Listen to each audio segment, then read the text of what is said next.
What if you played every single official Ark expansion in order, starting with the island and moving from Scorched all the way into Extinction and then Genesis?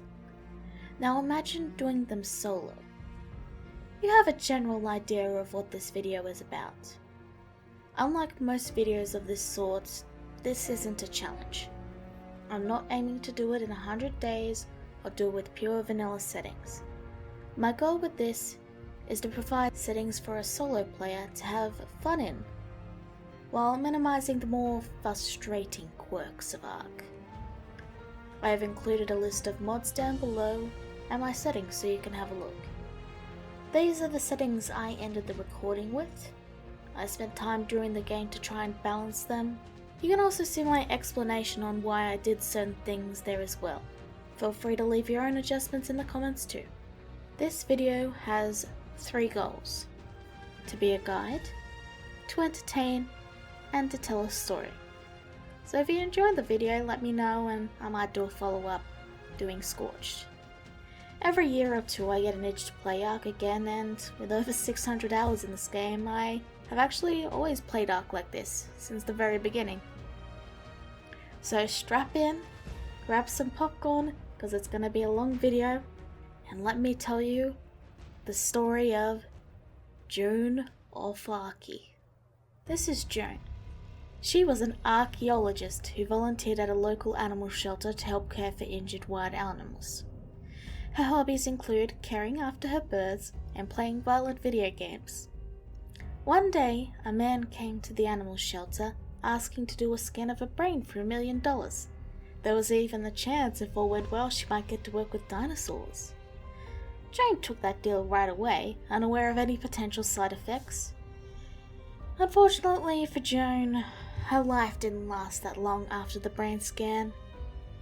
She caught angry bird disease off a wild parrot she was tending to and exploded. Fortunately for her though, the cloning operation was a success. So Joan woke up on a sandy beach wearing a bikini top and her underwear. There was some strange thing in her hand, but she knew what to do. She'd prepared for this. She'd played plenty of survival games. She gathered thatch and stone, and she even found out how to make folders. Unfortunately for her, she crashed. And she woke back up and yeah. Turns out folders weren't working for me on this version of Ark. Sometimes you get weird bugs like that. I was staring at this Titanosaur here because I was a little concerned that it was angry at me because I'd spawned in. But no, it was just, wandering over here. And eventually, I found a pteranodon and I beat it up so that it would become my friend. You gotta start every Ark with a good bird by your side. Unfortunately, in this case, I had forgotten the level that she needed the saddle for, so I actually didn't have one. But I named him Flappy Bird. And I also made myself a hat.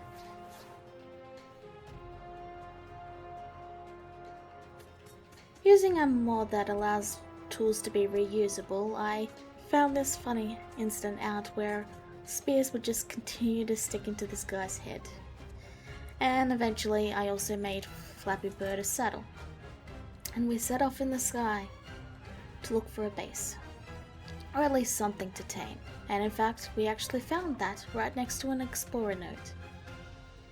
You see, there was a blue iguanodon. Beautiful colors and a level that I could tame, so I beat it up and I made it my friend. And then I named it Gizzy. I also found some raptors and tamed them too. I have a little bit of a tradition where I always name my first raptor Stinks McGee. And then I tried out the animated raptor costume and I immediately hated it, so I took it off and threw it away. also found this like min-level raptor, like level 4, and I was like, man, you're gonna die, so I named it McDead.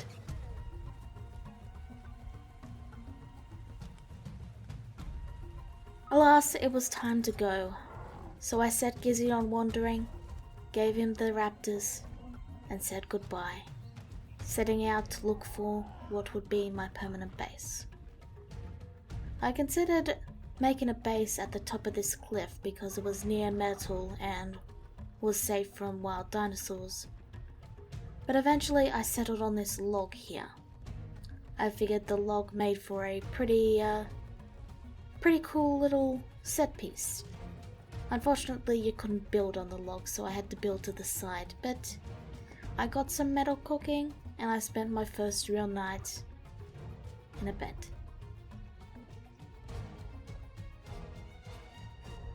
I made the usual stuff you start with, the smithy, and started getting the metal tools. And then I found this pack of Dilos, and there was a decent leveled one in there, so I went to battle, doing a fierce war with all of these Dilos, and it just kept going on, and every time I killed one, another would appear, and then I killed one, and another would appear. But eventually I managed to get all of them. And I got the ones knocked out that were a decent level. And then another one appeared. I swear they just kept coming. There was like 20 of them. Oh no, there was more, around 10, but still there was a lot. And then I brought them home. And then I made another smithy. And then I said hello to this Carno. I was thinking, maybe I can tame this if I can get it into a good spot. Maybe up here. Maybe it won't be able to hit me, but it'll still stay aggro. You know, I was humming and ahhing about it, but it didn't work out. Still, I started with making my long neck rifle and preparing what would be my first real taming. Because I don't really like taking... I just prefer to go right to the trank arrows when possible. Still, I wasn't able to make that many, so I had to be very selective about my first tames. But I knew what I wanted. I led the Argentavis up to this little nook here. Like, it's this small area where they really struggle to get out of, so it's a great place to trap them, because then they'll just sort of flee into the wall. And you can actually do it on foot because you can circle around them, and they normally can't hit you. They might get a shot or two in, but it's actually really easy to get yourself an Argentavis in this area. Then I waited for it to tame up because my settings were still not the best, so it took quite a while. But it got done. I also was very low on chitin and keratin, but I managed to get some on Arge, our brand new Argentavis. I found this baryonyx that was a decent level, and I was like, maybe I should tame that. And then it knocked me off my mount, and they were both on passive, so I was like, this ain't good. So I decided to head back onto land so I can whistle them neutral, and I get Polymer. Like right here. It's always unfortunate when that happens. So now I had a baryonyx and a Polymer to deal with. I did try to whistle them to neutral, but it was just... and they weren't following, they kept getting stun locked in the air. It was... but, yeah.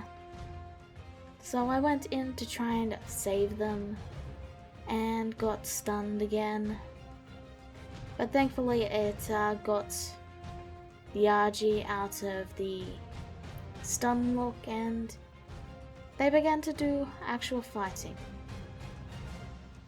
And then I still had to deal with this Polymer, who was just very slowly coming towards me. And I got him. I decided to hop on the Arge, and I was going to try and rescue Flappy Bird, but then I got stunned again. And I tried to take him out, but alas, This wasn't meant to be. Because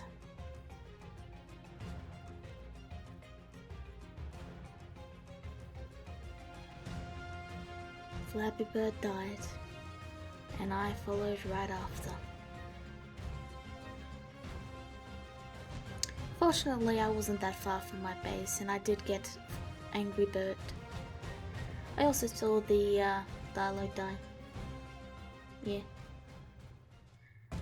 Still, there was one more tame that I needed to get, and that was a Therizino. I found a decent level one, and I tried and tried and tried to get it into the trap, but it just kept running out. But eventually I did manage to get it in, but it kept running out, but I did get it in. I set up some spikes around the area just to make sure that nothing else would come around, and then I started the long process of getting it trained. So it was taming up, and I realized this torpor was dropping super fast, which is kind of a problem. So I ran around the area collecting all the narco berries I could, because narco berries have they take a long time for the torpor to fully rise, which makes them great for stalling. And the area was just big enough that I'd go to one area, the bushes would respawn, and then I'd go back to the other area. So I was able to tame it, and per tradition I named it Thezi. And then I had to get him all the way home because I couldn't carry him in the Arge, but I had brought a saddle with me, so we just slowly made our way back, and I began work on making some sort of base. Wasn't going to be anything super good, but it allowed me to get up to the log where my forge was, and I also set up some spikes, because while the mountain that I picked was actually really safe, the area right below it was not. The Carnos would spawn there, and with the area secured, I made a fabricator. So with my Arge, I went to get some Karakulus because you will need a cementing paste for quite a lot of things. However, one of them vanished on me when I got it back, so I just spawned one in, but then it was a baby, so I spawned another one in. I also found a Pteranodon to replace the one that I lost, and I started preparing the generator so I could power all my machines. Yeah, I also got a fridge. With the Karakulus, I began to hatch their eggs. With them being able to make organic polymer, what you do is you want to get a bunch of them so that you can have like a creature like a direwolf or something to just harvest the bodies. And I also found another high level Argentavis of the opposite gender, so I escorted it to the lovely little Arge taming area, and you can see me practicing my circles here, but it seemed more interested in making out with Angry Bird there, so yeah, that was kind of awkward. Argy bargy, not Angry Bird. With both of them, I just grabbed two, and I also grabbed an Anky on the way. So I grabbed my Argies, brought back the Anky, and with that I just began some live breeding. Nothing really too major, I just got them breeding, and I wasn't really going too much for anything really big because I knew I was going to be replacing them for max level eventually. It was more about just getting something.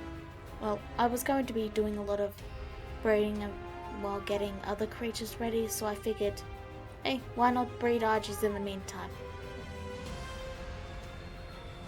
I also found a Microraptor, and I tamed it. I named it Maggie.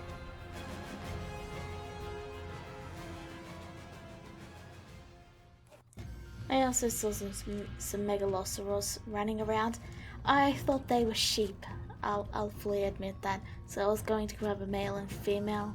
I completely missed that fact, but I'm sure I'm not the only one. And I also got some air conditioners.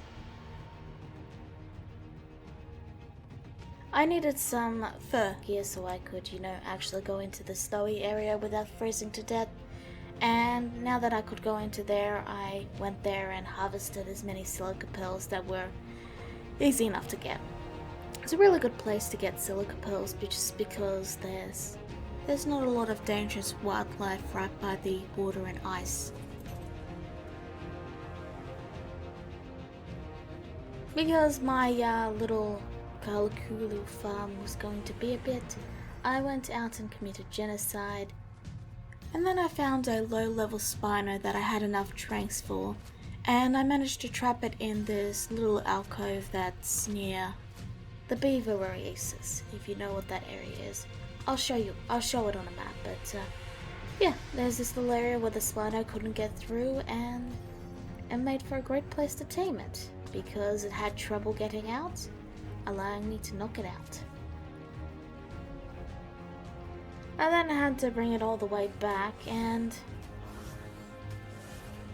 while I was taming, this Pago just would not leave me alone.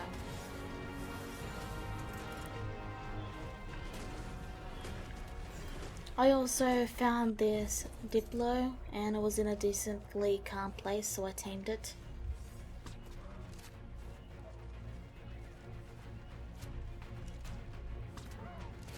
I keep doing that because it's a force of habit.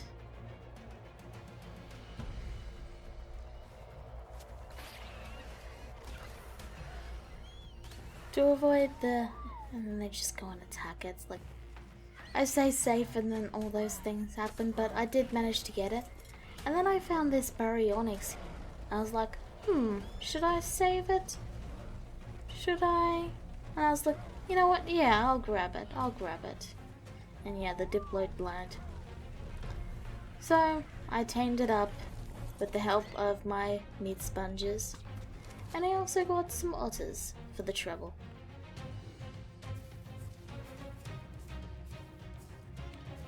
I also found the male megalo, and like I mentioned, I tamed it up thinking X, but it was actually Y. Either way, I also see this this terrible level Thyla nearby, but yeah, I go and tame that too, because when in Rome. It's actually quite nice having the redwoods this close, because, well, I get to see all the Thylas in the area and then I can just shoot them. This was a ninja Thyla though, cause, can you see it?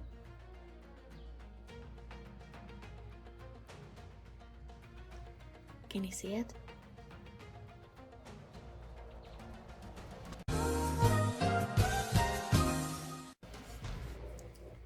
And with it tamed up, I considered naming it, and I named it Mittens, after a very special friend of mine.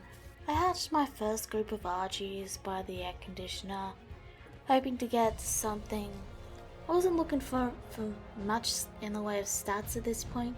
I just wanted to get some pack mules and something decent that was imprinted to me. So yeah, I'm like, this one's 1-1-10, this one's 1-2-3. Oh, but this one has the better colors.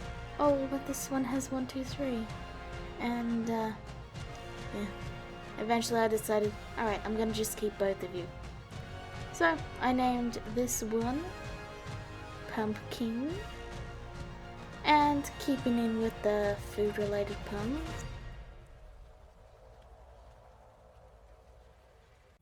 saddling up my Anky, it was then time for the metal grind and stone. I wasn't really looking to gather stone so much, but I was in the area, so gathered stone and stone and stone and metal, and then this happened. And then I gathered more metal, and metal, and metal.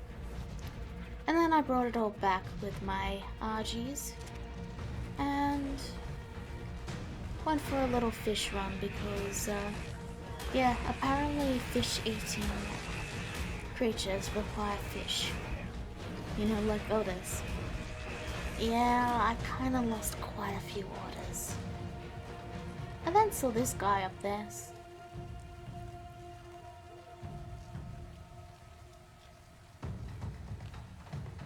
So I tamed him.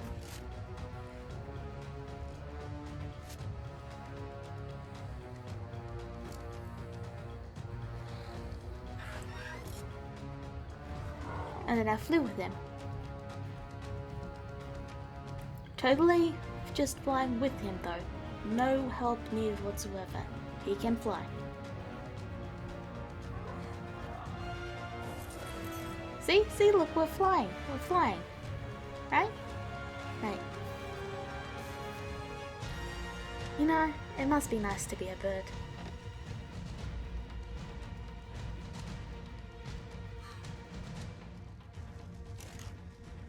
I made my 2 forges. I made a tree platform that I can get up to, and then I got up to it and made a ladder and a glide suit. Now I was very bad with it because I'm really rusty. I found this Oviraptor here on the 2nd floor that I was building, so I knocked it out and I tamed it. Because I mean, at this point I had no shortage of eggs, so it's like, it clearly wanted to be tamed. And then I started on the cliff platform. Wasn't sure where to place it at first because apparently you can't place it against the log, not even with a tree platform on it. Super weird. With the cliff platform in place, I could finally start building along the log. I made a rifle and got some bullets. This would help with getting down bigger targets. Got some trank ammo. I set the little guys up to take care of the caraculus and took a sleep in my bed that actually passes the night. At this point I had enough metal for a forge, so I transferred it all into that and got some more wood cooking so that I could... Yeah, I don't know why the recipes were like this. I had like 10 different recipes for metal. It was really weird. But they all seem to cook fine, so I don't know. I moved my stuff away from the previous base and I tamed Tek Parasol. The Tek Parasol was important for some metal and element down the line. I'll talk about it later. Because we have a Quetzal to tame. Now, you're gonna have to be a little cheeky here. Like, you have to grapple to a flying creature and then hover in the air while using whistles. And then it's kind of hard to aim it, but if you can get it just right, you can get a shot off. Like right here, I managed to get a shot. And then you just gotta keep whistling your guy every so often so they don't land, and with that you're able to bag yourself a Quetzal.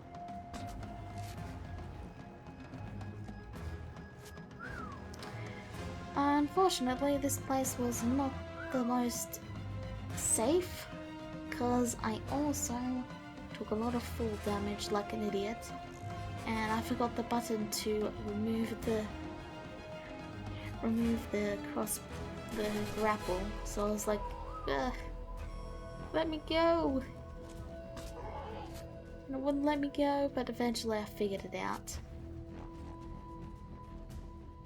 And there we go. And then this guy goes to attack my Quetzal, and I'm like, ah, stop, no, no, please, no.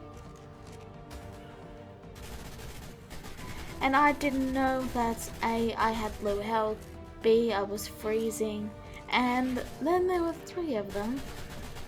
And then I couldn't see, and it just kept getting worse and worse, and yeah, I died.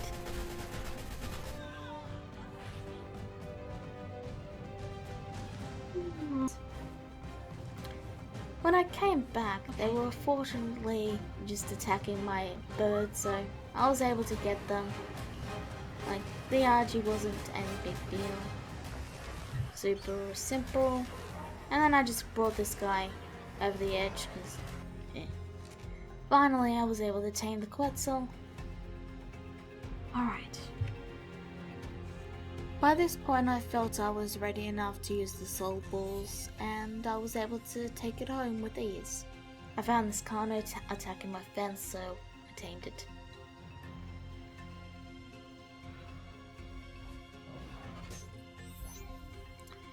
I started on getting some Rexes ready.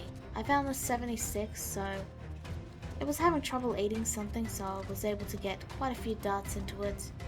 And then I also found this 32 Rex on Carno Island and a Megalodon. And I was like, Megalodon. Why is it every time I need to get my bearings, there's a bloody... I agree, old me. I agree. It's very annoying. I hate the fog so much.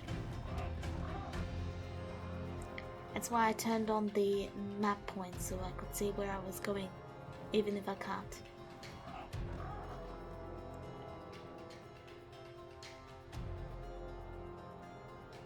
Hey, now I know where I'm going.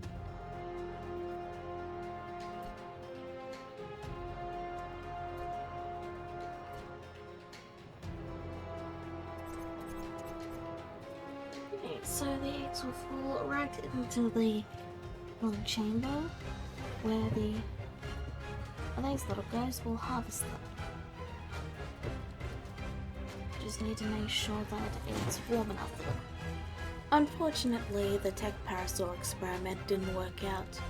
I'd need more room for that, so I scrapped it for now.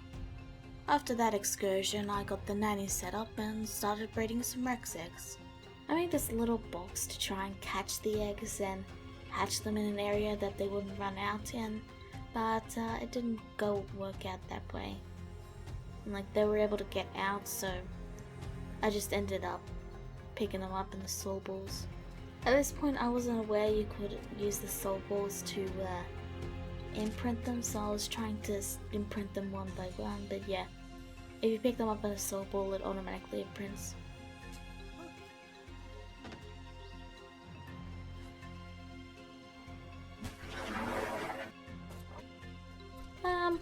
You know, I was setting them free. I was setting them free.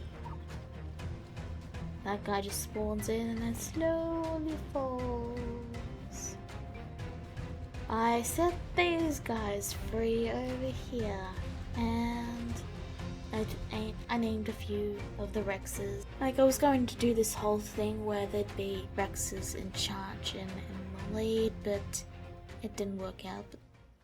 Once again, I'm out collecting wood and all the chitin and keratin that I need for the things that I need.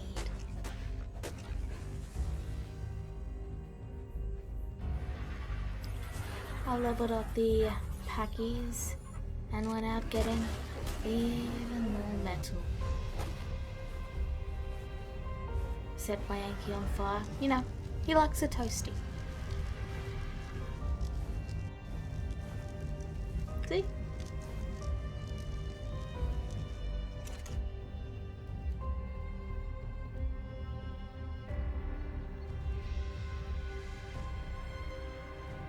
What? What? Yeah, it turns out otters ate fish. Who knew? I certainly didn't. Well, I did, but yeah, the other dinos ate it. How? So I went out to tame some new otters, because I needed a male and female pair, and got some more fish.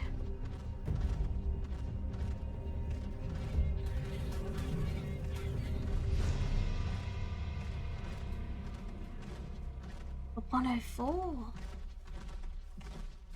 And it's also male.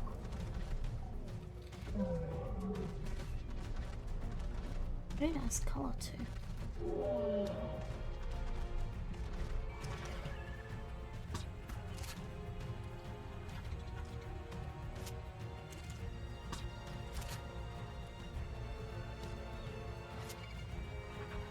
Dang it! Now it's gonna have less taming.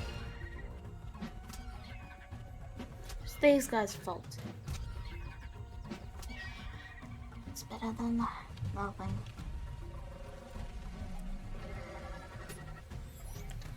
I started work on the greenhouse as well. I wanted to have at least one of all the things. I also tried to get this ladder here so I could actually get down and up to my Spyros. But it was just really hard to get this on and get the angle, so I just cheated and flew just so I could get this down, but yeah. This took a lot of cementing paste, but I did manage to get it all in. And the reason this was important is because to make cementing paste automatically, you need veggie cakes. And to get seeds, turns out that you can't actually get the vegetable seeds, so I got the Spyro and I used him to get the seeds because finally! But yeah, I got the plants all planted.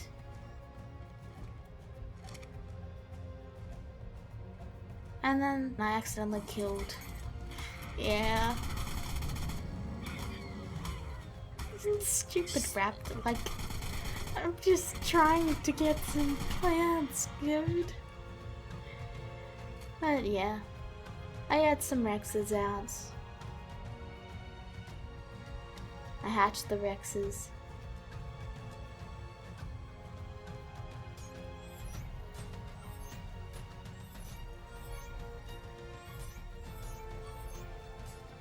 These guys were just for an army, so I wasn't really worried about their levels too much. Like, it was just a beginner Rex army.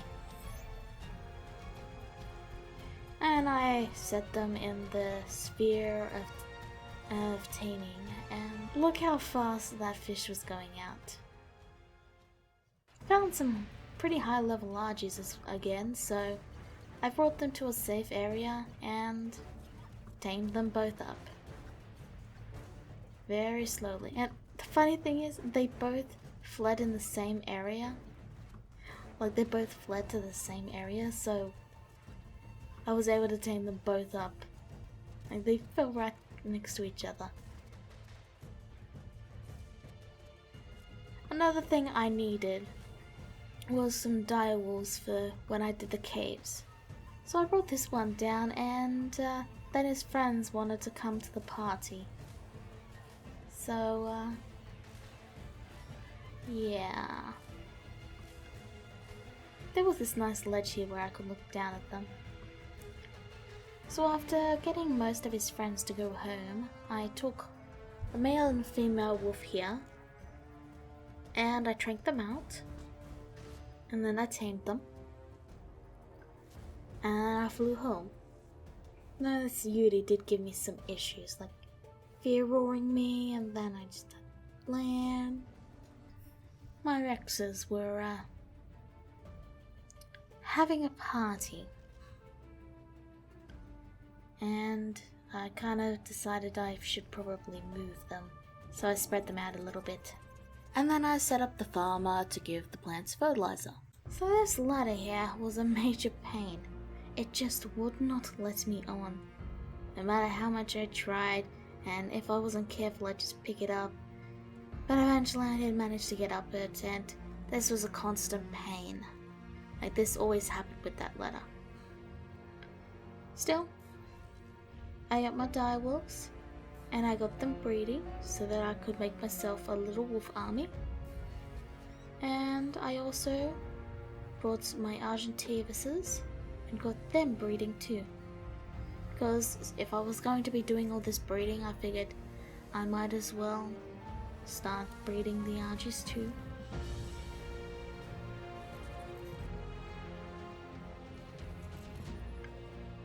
And then it howls, and yeah, I didn't set them to passive, so he left right into there, and yeah.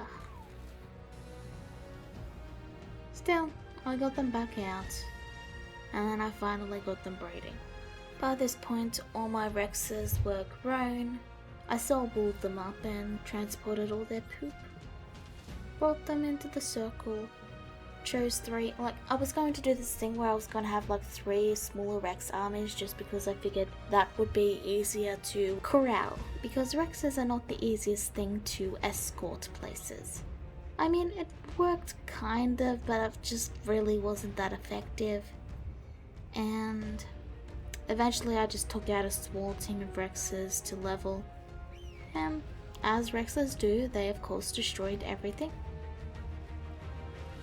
You might notice the whistle I'm doing here. That's the attack this whistle, and it's the dot key on the keyboard. There's also the go here whistle, which is, I believe, the comma. Those whistles are both very important. While I was out, one of the Rexes decided to have, a little dance. Now, I'm of a no dance policy, so I of course had to come in and stop that right away. And then I dropped the remaining Rexes in this hole because I didn't need the eggs, and I figured I might as well harvest them with the other animals. Okay. Hold on.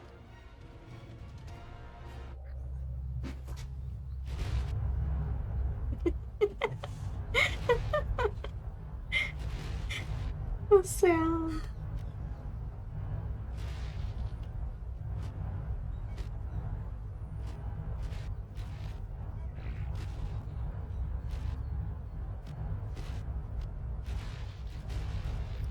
I was cleaning up Rexes for days, by the way. I managed to get all of the Argentavus to have their stats on a male and female, so I named them perfect male and perfect female. As one does, babies like to get stuck in their mother, so you just have to kind of move them forward a little bit, and then you can get to the baby. And yeah, I'm just getting rid of some.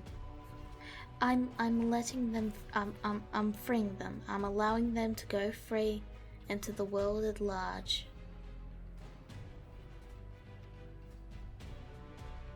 I also tried to make myself another little otter, and yeah, I was ready this time.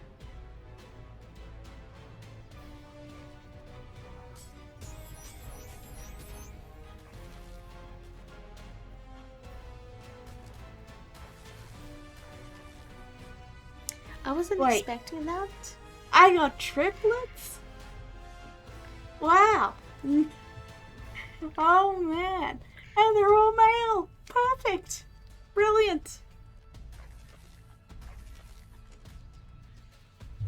Just what I needed. I needed a new male after my previous one died. Because of the settings though, they don't last very long without fish because I had the food settings way too high at this point. So yeah, there were some unfortunate complications with that. I got them out and I tried to feed them. You're supposed to get food. But yeah. Yeah. So the nanny gets them food. It just takes a bit for the nanny to recognize that they need food. It's not instant, which doesn't help when they're dying within like 3 seconds. So I had to toss it out and then very quickly give it food. And that did work. I was able to save the other 2. And then I had this baby direwolf I decided to let go free.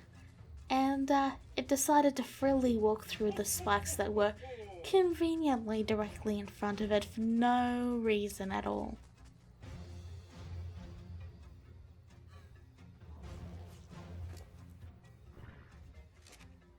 You've done well. Now you join the stand with the great Argies.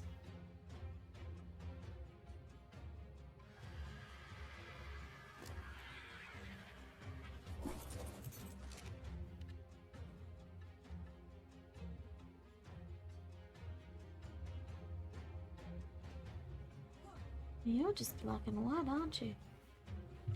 But white and red. I'm gonna call you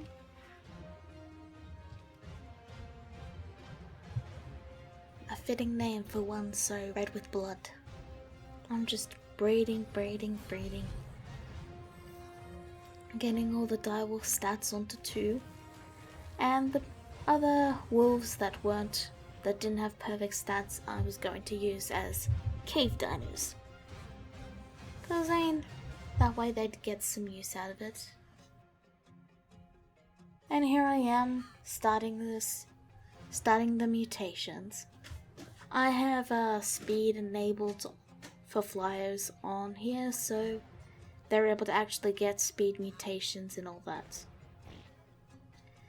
And then I wiped my engrams because I was going to do some crafting.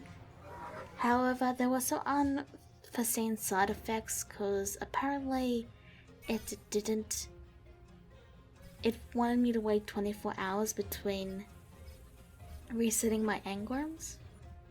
So here I am creating a best pick. Basically what you do is you make the pick, and then you make a blueprint of the pick you made with the increase from the crafting, and that way you can make a perfect blueprint with the max stats.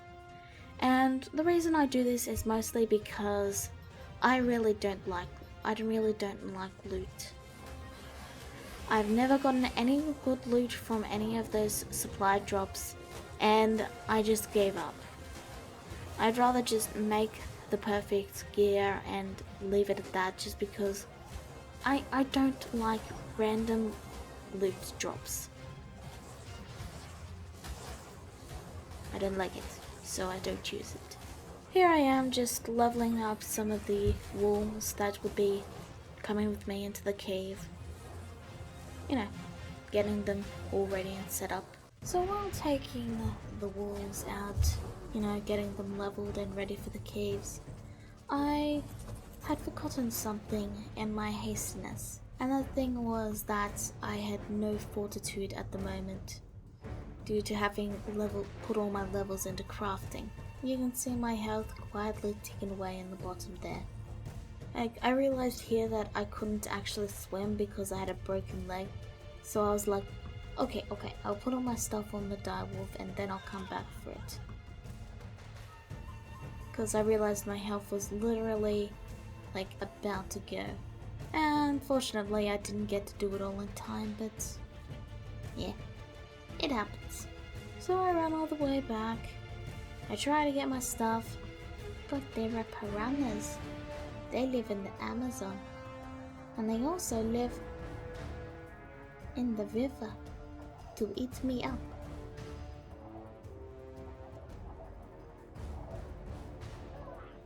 And that's another death to the counter. This is why you prepare multiple beds. I found this high level stego, and I did need a new stego because my other one died, so I named this one Spyro. And since I was in the market, I also found a second one and I named it Cinder. I was feeling pretty bold of myself, so I decided to take on this Titanosaur here. I was like, yeah, my wolves are gonna take this on, we can do it. And then I saw that damage number and I was like, oh, yeah, no, I'm not sure this might work. Oh, yeah.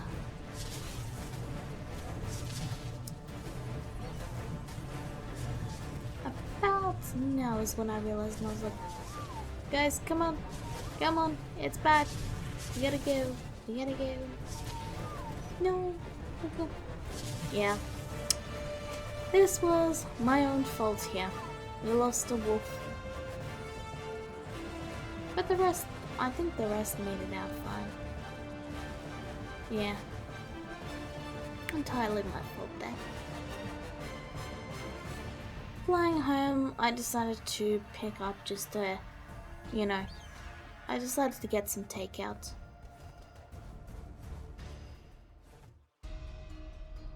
I also found another level 100 Spyro, so I tamed it. I believe I was out looking for baryonyx, because I need baryonyx for the caves. And then I found this 120 Megalodon and I was like, okay, I have to get that. And I'm like, okay, how do I get that? I only have tranks and I don't have anything. So I brought out a boat. It was right by the surface and yeah, I shot at it from above. And that's the story of how I got my max level Megalodon.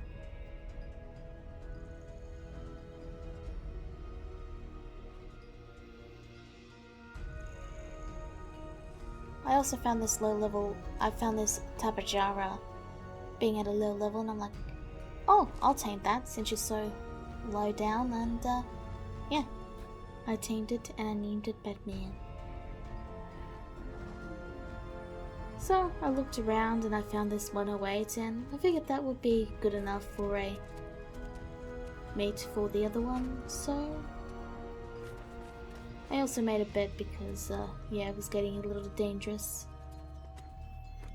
And here I've met Cinder. And then I died because of the heat, but, yeah. I got them back, and I made them have a baby. And I named the baby Ember. Those of you who know Spyro will know why that's funny. That I named the baby Ember. You don't know, don't worry about it. I got them breeding, and I also continued my mutations on the Argies. This was all going on in the background of all this stuff, quietly breeding them up.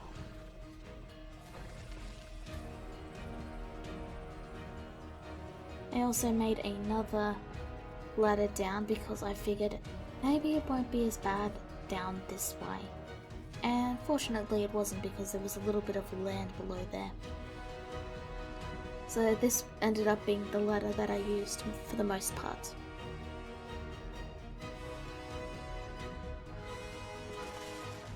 I also found another otter, so I tamed it. By the way, you can use a grappling hook to bring otters along for the ride so that they can't swim away from you. Just a little tip for when you're taming them. But yeah, I also got the baryonyx there too. Like I said, I was looking for some baryonyx because I was going to need them for caves.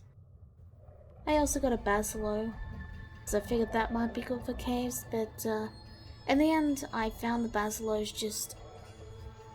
Yeah, I'm not a fan of basilos, but we did need some black pearls, so yeah, I brought them down and we took on some ammonites and little sea scorpions to get the black pearls. Yeah, this was actually a bug for a bit.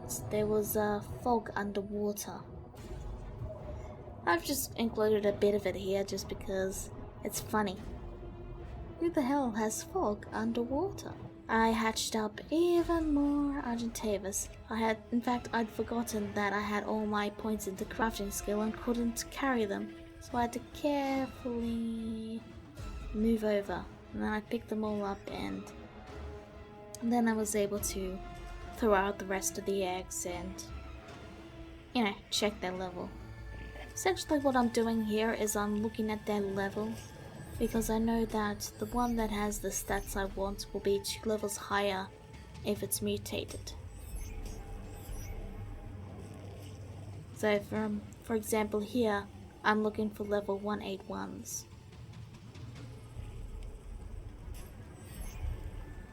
Yeah, I was mostly doing this because I really like Argies. They're one of my all-time favorite dinos. They're just so useful in so many ways.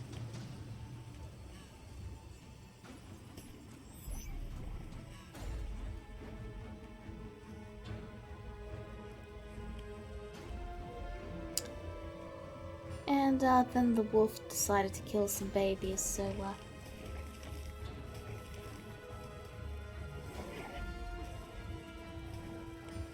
and then this guy wasn't on passive, so yeah, that was a bit of a mess.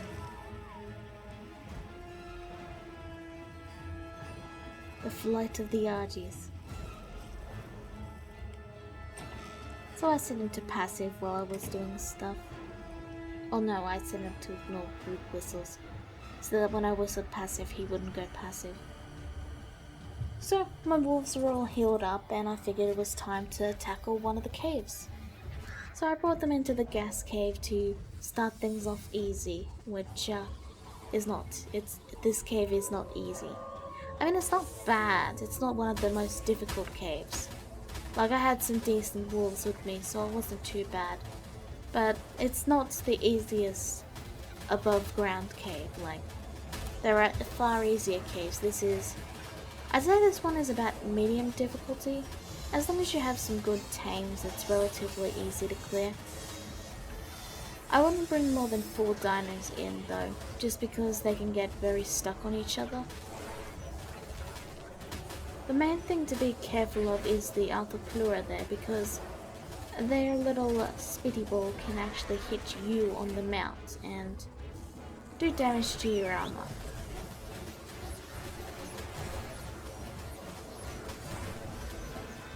Some of the wolves were actually getting pretty beat up here.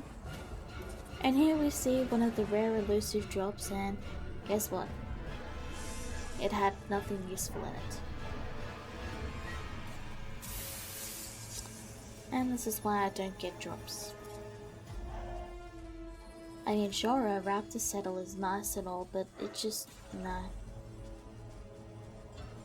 I didn't go down to get the artifact at this point. It was mostly just to get some chitin and keratin because, yeah, my guys were a little beat up, so I figured I'd come back out and do it a little later, because I'd forgotten to level them up before we went in, and yeah.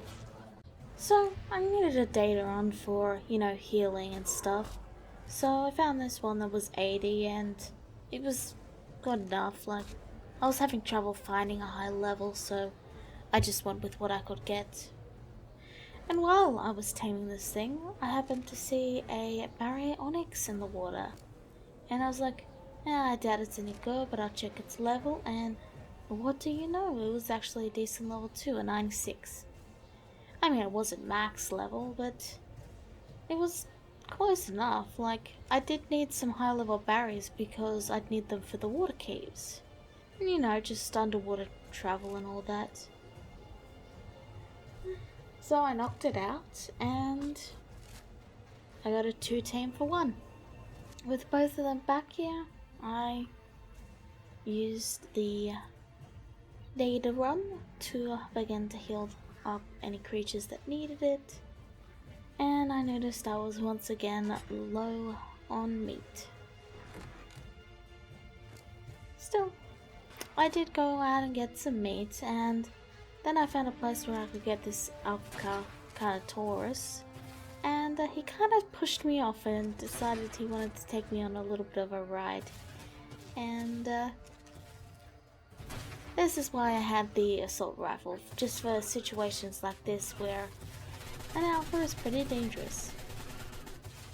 Then I took the wolf back into the cave and just looked around, and I got such good loot. I didn't. This is why I don't really like loot boxes in Ark. I just really don't. I don't really like bothering with them. I've never gotten anything good in them. So we made our way through the depths of the cave, searching for one of the artifacts that we would need. Here come the leeches. look at all of them. There are so many leeches there. And so many bugs. It just kept coming and the wolves were getting stuck on them. And it was just... So then I had to get them off the wolves because they were in quite a bit of a sorry state after that.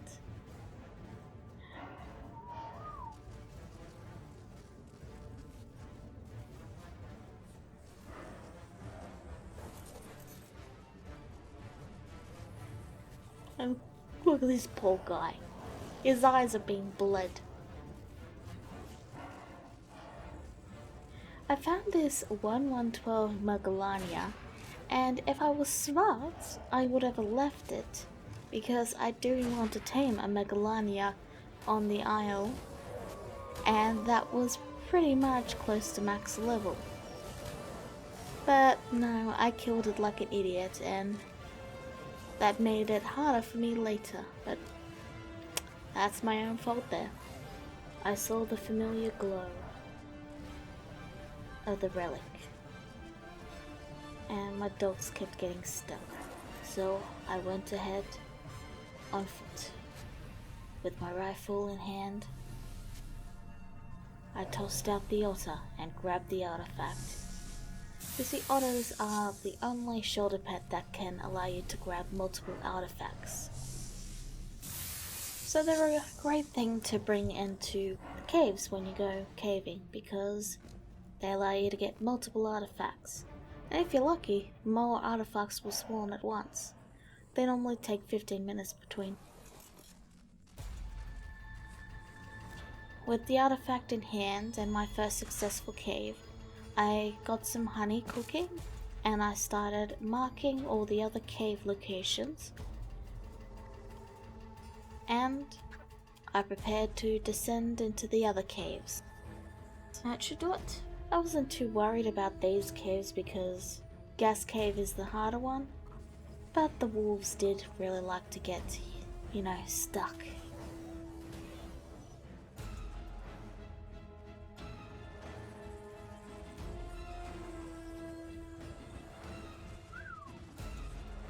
I'll have the command at the bottom so you can see what it is, but using this command you're able to escort them or tell them to go to a location when they get stuck. Now this Arthur here was, he was minding his own business, so I let him mind his business and, I just went the other way around. And, we continued on our way. He wasn't hurting us, so we didn't hurt him.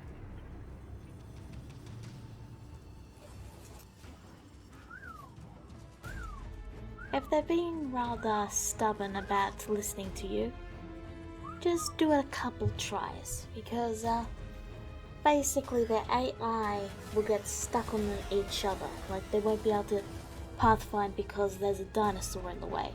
So if that dinosaur moves, then my cat will apparently interrupt me.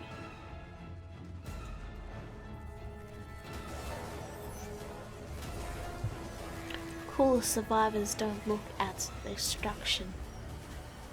No, that's not true. As I neared the artifact, I came across a watery depth filled with vicious beasts and 50 billion piranhas.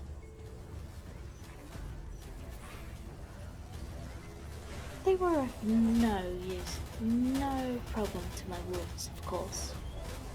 And there I spotted it. The artifact that we had descended to obtain.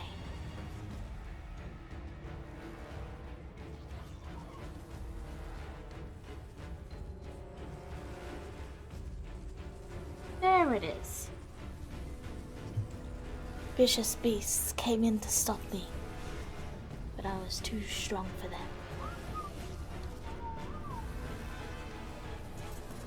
It also helped that they can't actually get out of the water there, like it's too steep for them, so.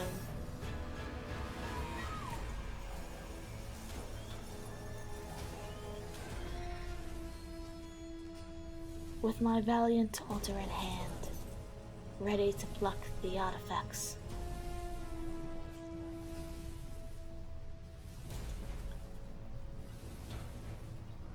I clutched the cleaver in my hands, and it was time to move on. Well, on the way home I saw this Tek Quetzal and I killed it. It died. Dead. Finito. Deceased. Recyclable.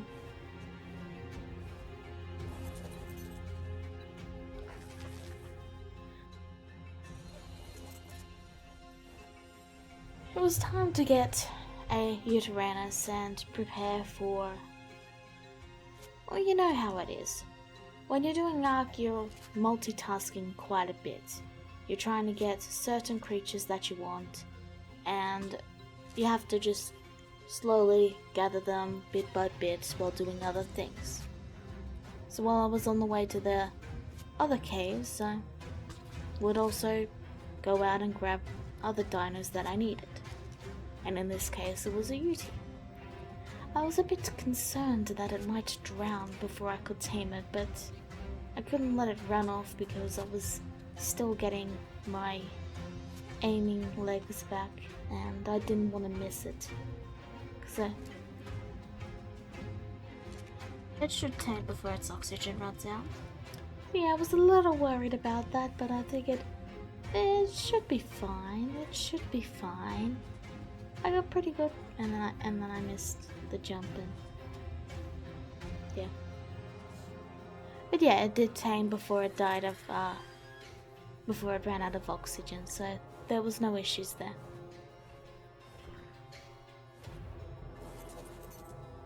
So I waited. And then I had it.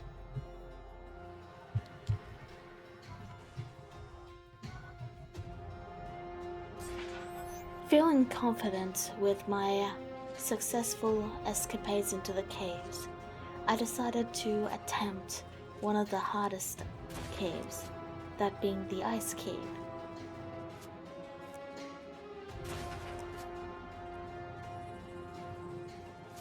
It says this one is set tameable actually. How weird. I was feeling rather confident with my unmutated, not max level direwolves and my baryonyx with all its levels put into health.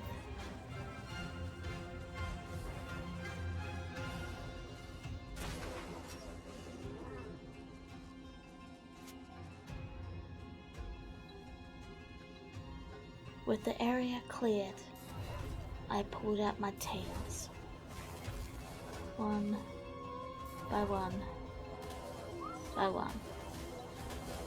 But I didn't realize they were all neutral and they'd go for the bodies, which meant they would all aggro that bear that was there, and the bear was doing quite a bit of damage. And then they just kept going, and they fell into the water, which, if you know this cave, the water actually hurts tames. Like, quite a lot. Like, look, they're taking like 70, 100 damage just from being in the water there. Okay, this minion is getting in the way. There we go. Slowly but surely, the wolves just kept getting more and more hurt because they kept getting in the water. Look at all these damage numbers.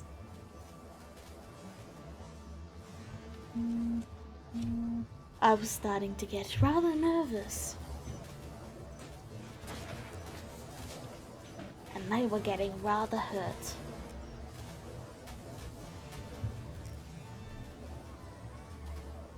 It was hard to aim because I could also hit my tames because of the settings I have on, which meant I could accidentally damage them.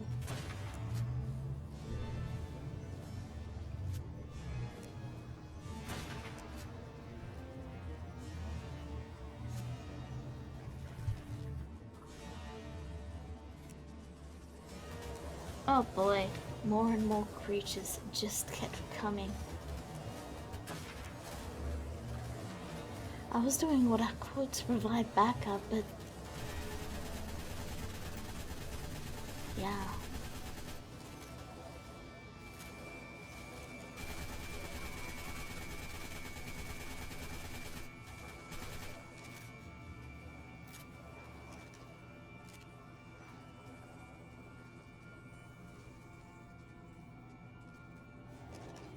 By the time we had a moment's reprieve,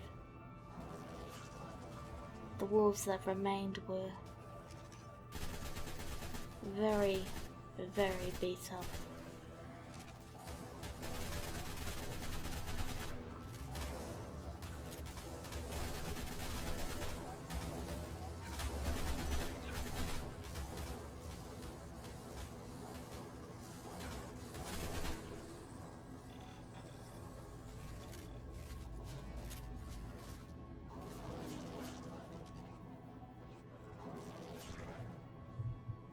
Damn.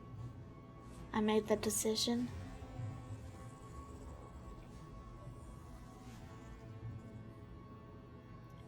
And I returned them all to their cryo bowls. Now, a smart player would have retreated and gotten some stronger teams ready. Like, for example, baryonyx would be very good in this cave because there's plenty of fish for them to heal from, because they get healing off of fish.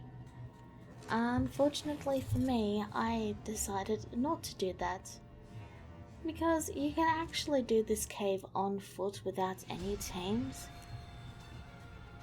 and that's kind of what I did.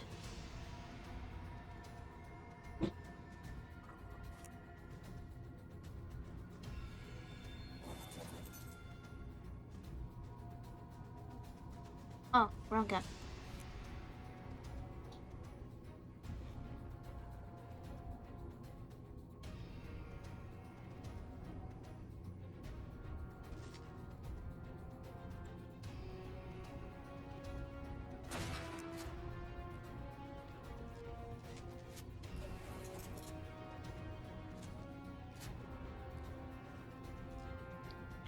It was fortunate my berry had the amount of health it did, because without it, this sort of thing would have never worked.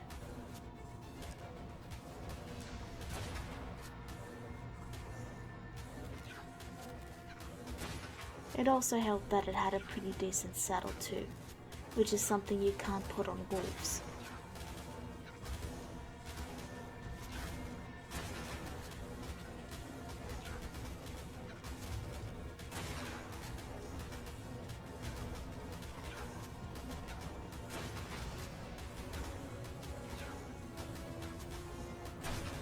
God damn it.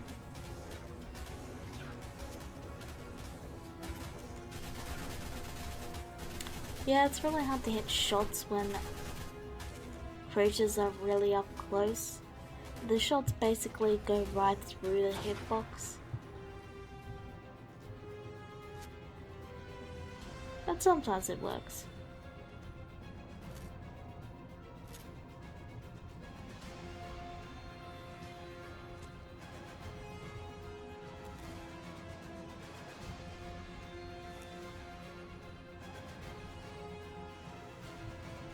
So,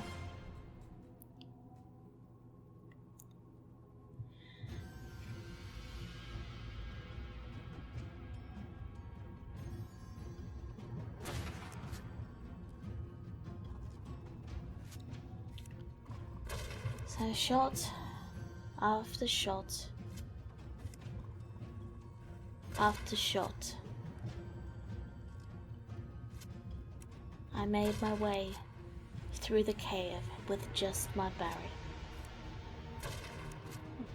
putting it away at times so I could just grapple over the many, many enemies in the cave and avoid all the plovias. Slowly and surely, I made my way through the cave.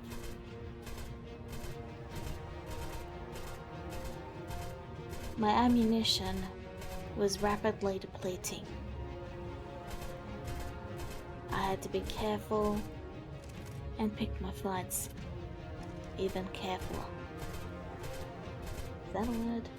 I'm saying it's a word. I make the rules here. It's a word now. But, yeah.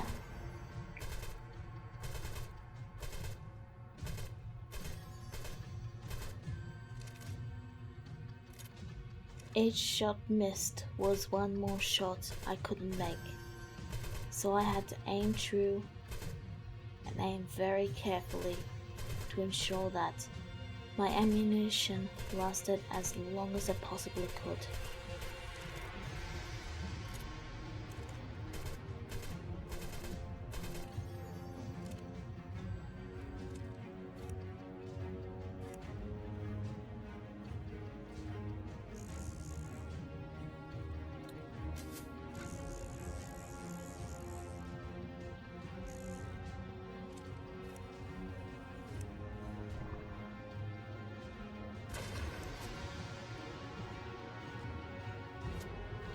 Okay.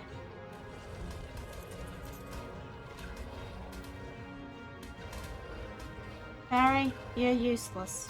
I began to take out my frustrations on my Tame as the Polyvers attacked and attacked and attacked. Barry was feeling sad and dejected. Was he really useless? Was there nothing he could do?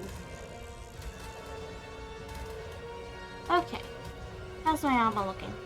A little damaged. He fought and fought. But Joan just never seemed to be looking.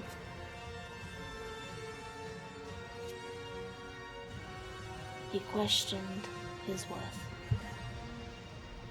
Here, Barry.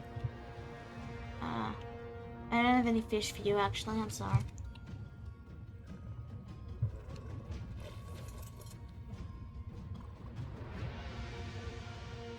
So, where are we?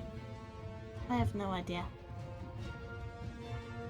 Let's just keep going, I guess.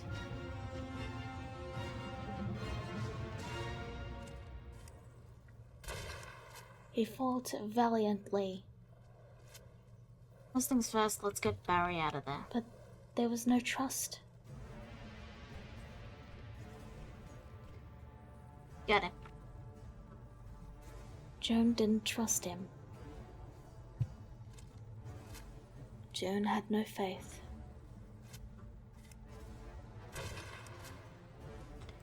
Nearly out of ammunition, actually. Joan was low on ammunition. And of course that shot missed. Let's save a little bit of that just in case.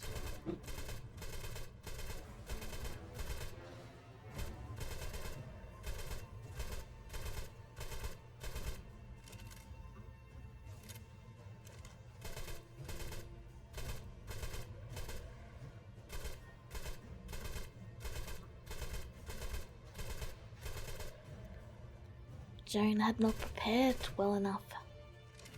Her ammunition stores were rapidly depleting.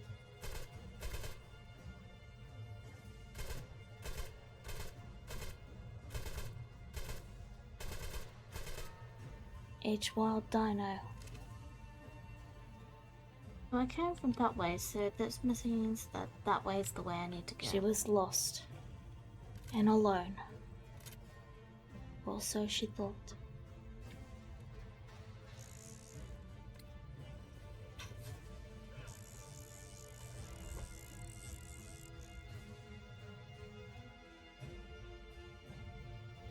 Now there's two paths here.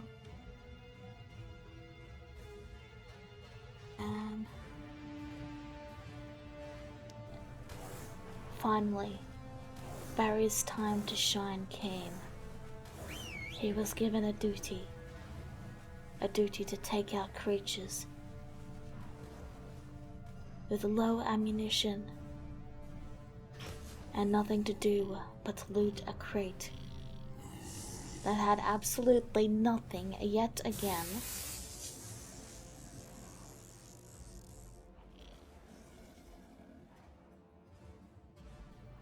but still, he fought valiantly, eating fish to fuel his strength, taking out things bit by bit.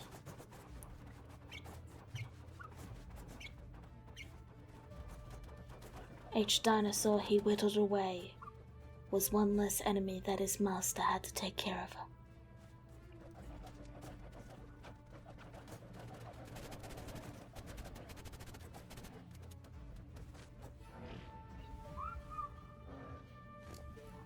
He might be nameless.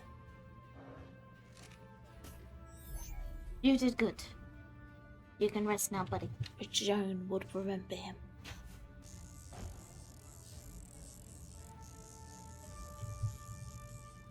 She used the very cave against the creatures,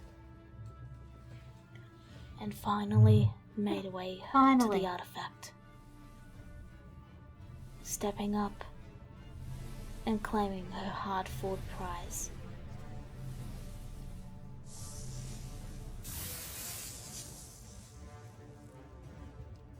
By the way, if you're wanting to know how to get around with a grappling hook, you want to pull yourself up and then release it, because then you'll sort of bounce up for a little bit and that'll give you time to hook the next grappling hook. I'm using a reusable one here, so it's a little easier, but if you have a non-reusable one, the same should still apply, it's just a little harder. I then found another Uranus. Yeah, my Argentavis got a little jealous and tried to get in the way. Are you kidding me? A rock? But get out of the way. I did tame it up.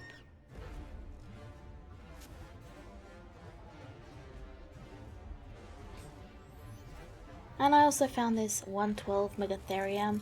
I don't really have much of a use for a Megatherium, but I figured, well, it's 112, I might as well tame it. I tried to also get some beer cooking, because I figured I'd get some creatures for the spider fight. I was having some issues with it and I ended up not going that route. I've never been big on alcohol. Not in this game. Not in this game for any particular reason. I've never been able to get it to work. Also, I don't like alcohol in real life, so it's kind of fitting. With my failure heavy on my mind, I gathered the materials back again to make sure I'd never run out of ammunition again, and I made a new area to hold the breeders, because I was doing a lot of breeding at this point.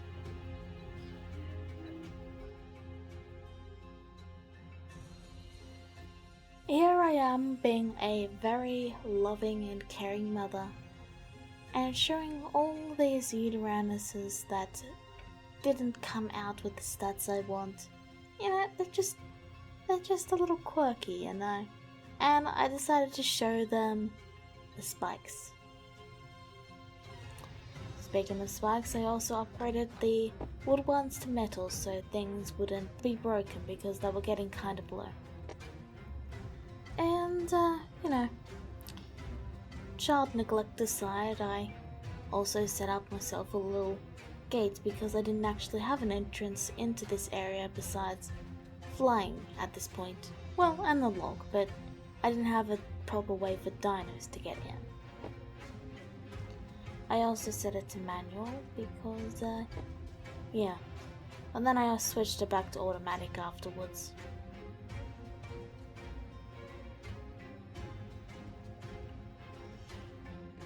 Here I am collecting the unfortunate corpses of some sick.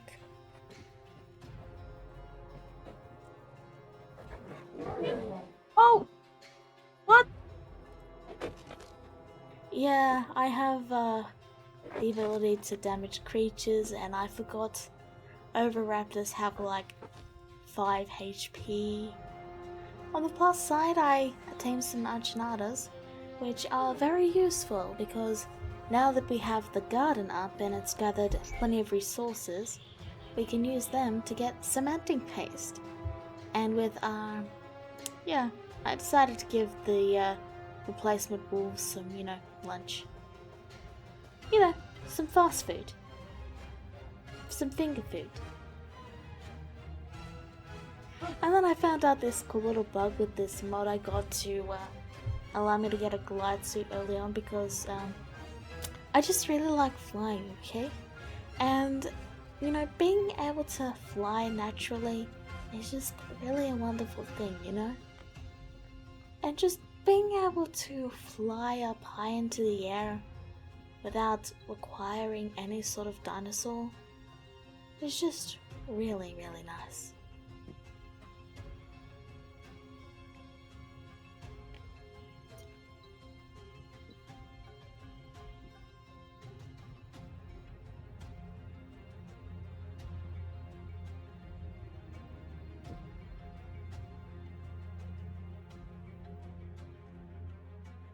With my doggos trained up, it was time to tackle the next cave. And we made our way through, and of course, as with most things, I got distracted immediately. I found some dung beetles which are quite useful because they make fertilizer. And you don't have to feed any thatch. With that little distraction, I tried to get some brown material to feed to them so I could tame a few.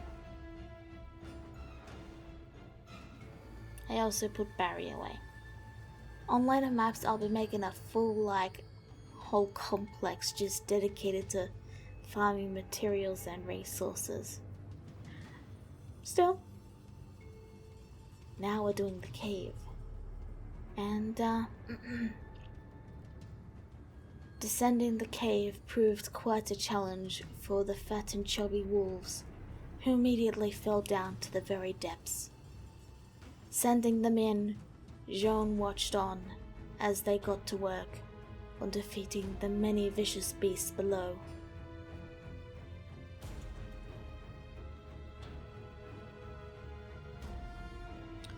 One wolf decided it wanted to be a mountain goat, and failed. But it soon joined the valiant fight, as Joan slowly made her way downwards.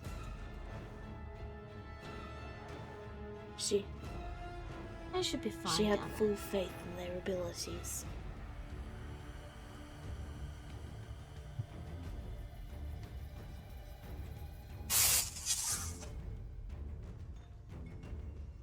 She sent the leader down to join in the fight, and prepared her own descent.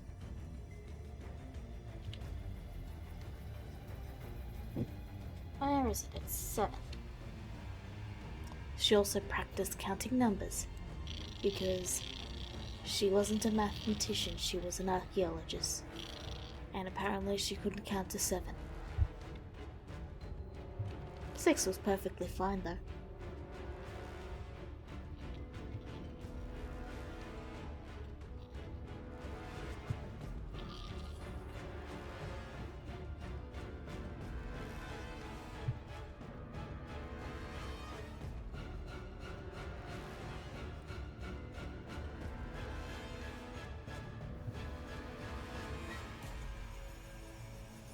The artifact gleamed, but the dangers around sought to protect it.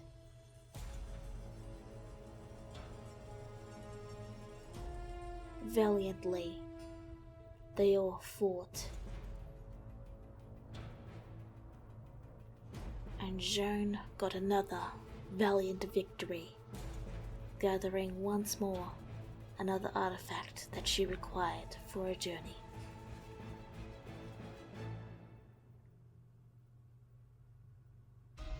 By the way, the reason that ball is orange is because dung beetles have no gender.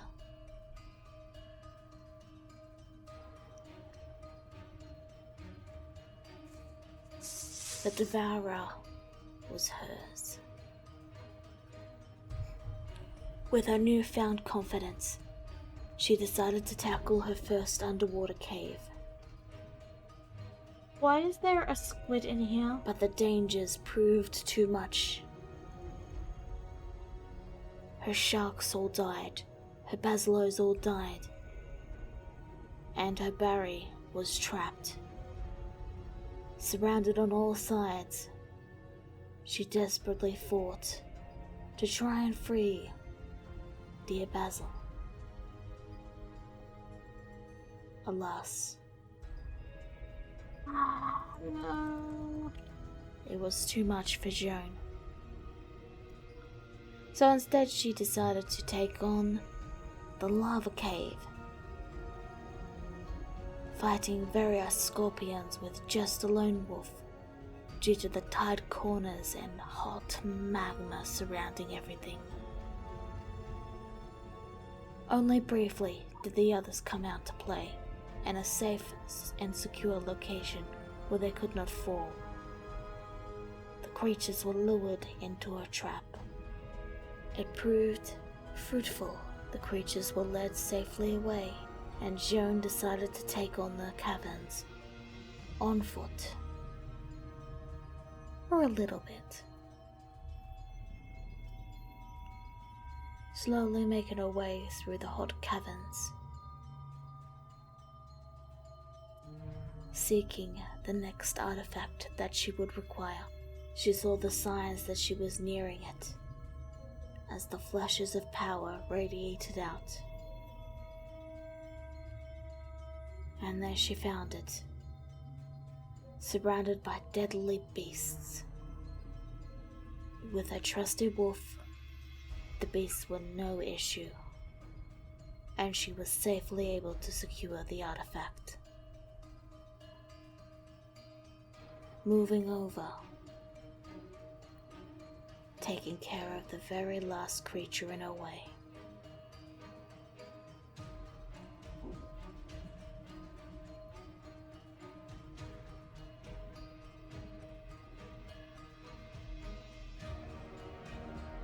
The artifact of the Massive was hers at last.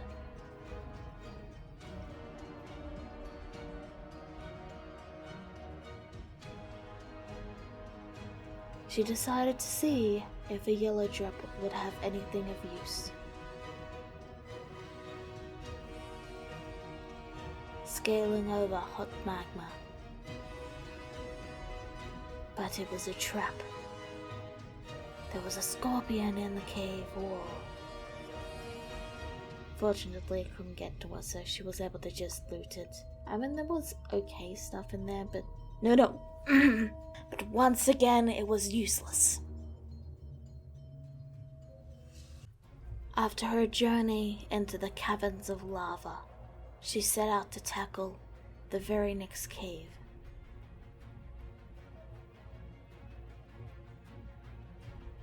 Traveling with the wolves into it and obtaining the artifact without any issues. And then her most deadliest threat ever occurred. Inichithornus taking her items. But she continued forth, taking on the very next cave, this one underwater. She got lost quite a lot, but she managed to find the correct path eventually, even as the water decided to flash. Yeah, I don't know what was causing that, but apparently the water was feeling really naked because it decided it wanted to flash me. I don't really know what's up with that, but I mean, it was kind of awkward. So, to find the artifact, you turn right at that little post there. Here we are. And then you descend down here.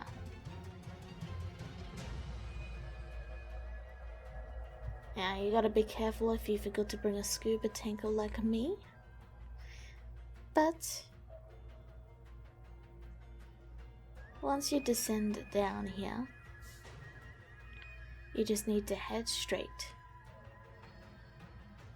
There will be a small little side passage that has nothing in it, and then right above you will find the artifact.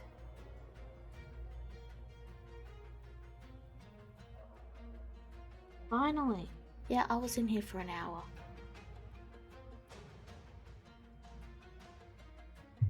And if you follow the path up to the very top here, there is actually another way in.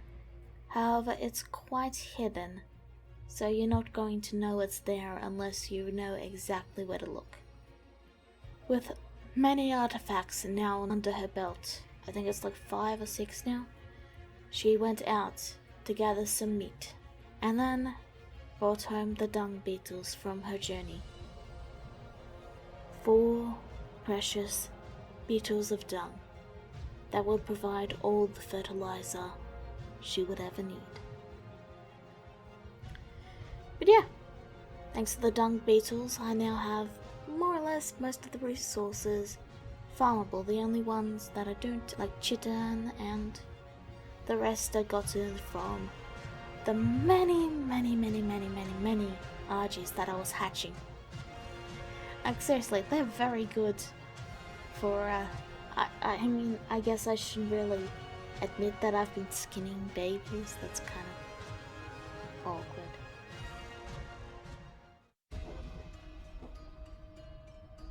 Here I am, playing a game with my Uterannuses. I take a massive leap. And I nail the landing. No. I nail the landing. First time, every time. And then I scale up to the mountain of the 3-headed Yuti. And then I fall off.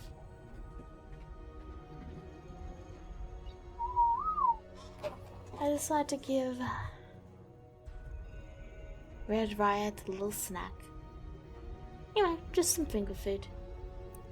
I breed up a perfect male and a perfect female, and then I set all the others free. I allow them to go free, and then I take a nap. What? No! Yeah, it turns out I forgot to give the nanny any food, so that is the sound of hours of work now gone. Still, I found this 116 Arge, so, you know, I bagged it. And added it to my Arge breeding. Because it wasn't like I was breeding with max level Arges before this point. So I figured it was time to start getting some better stats and preparing for the actual breeding.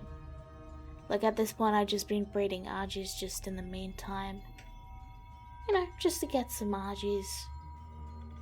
Because I really like birds. I really like birds. I really like birds.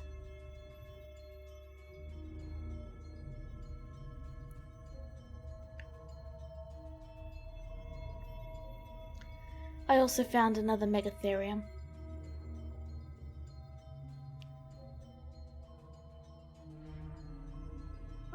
And then these flightless terror birds were, you know, trying to get into my base from the front gate. You know, they were knocking on it so politely that I decided to tame them up. And like they were a lovely pair, you know. Such a beautiful couple. I also managed to find another decent level Baryonyx, which I tamed up, and then I started breeding my Baryami, because I was going to need it for the ocean. I also made a little cage, just so I had a place for water things. I decided to name my Baryonyx I decided to number them for one reason, so I named them all 1, 2, 3, 4, 5, and 6. Just because it made it easier to, I figured it would make it easier to tell when one dies. So yeah. I took them out and gave them their first real taste of blood. Because, you know. And then I got micro-raptored.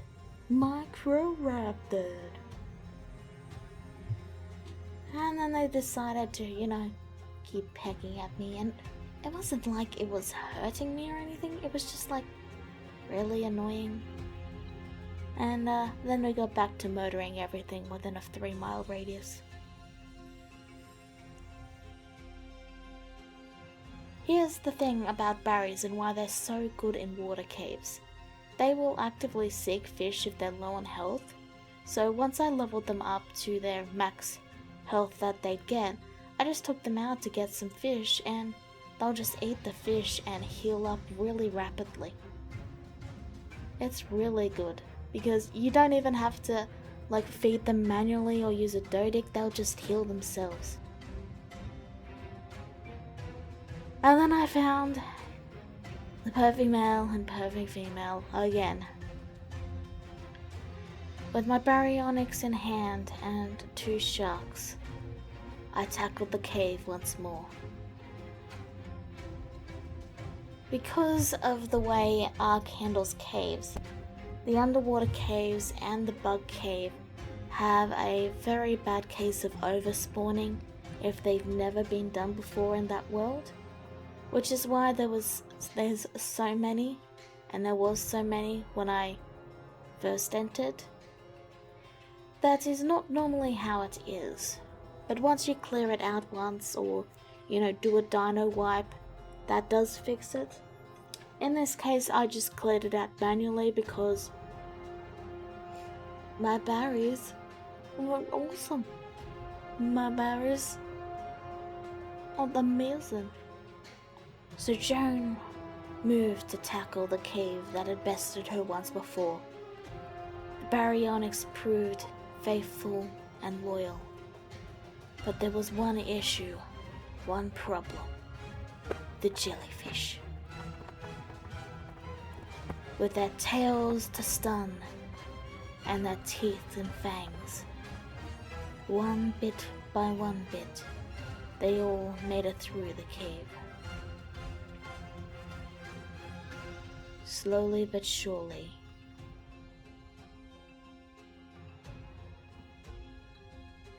What the? With the barriers in hand, Joan descended into the depths, making her way towards the artifact, battling jellyfish after jellyfish, being shocked to the heart, but they were too late. Because berries give fish a bad name. With the knowledge that her shoulder pet could not drown, and the artifact respawning, Joan moved to pluck up the second one. Because otters don't lose oxygen when they're on your shoulder.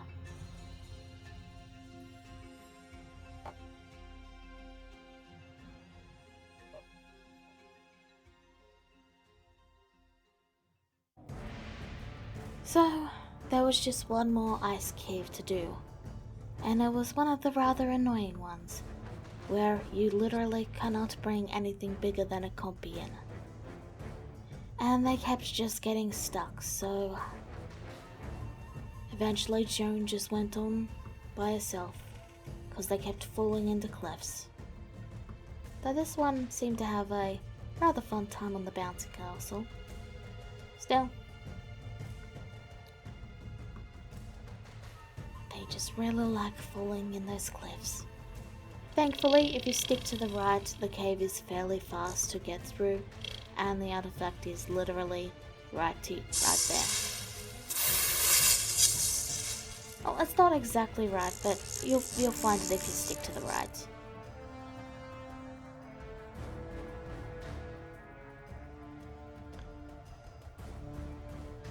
With all those artifacts in hand, Joan set out to get the next water artifact, traveling right over the very artifact that she was seeking, without being even aware of it. Like, Joan, it's right there. She found it eventually. It only took her an hour to realize it was there. Yeah. With that, she flew home and went out to start gathering the alpha trophies that she would need. She found the saber-tooth on the way back, so she named it. I then found this level 12 Ilo, and I was like, yeah, let's kill it. And apparently pteranodons aren't really good at killing cats. Yeah, it turns out cats are the natural enemy of bird-like creatures, and the compies didn't help the matter. Still, we put up a valiant fight until it threw me off, and yeah. Still, we got the thyla claws that we needed for the trophies. Because yes, 'twas what we were looking for. I then went looking for megalos, and I came across this, and I didn't have my wolves out at the time, so yeah, I kinda got swarmed. And I just kept stabbing and stabbing and stabbing and stabbing. One stab, two stab, With my Uterannuses all perfected, I hatched one, and I named it Street Rat. Because he's a little street rat. I don't know why I like to call my Yutis that, but yeah, he's a street rat.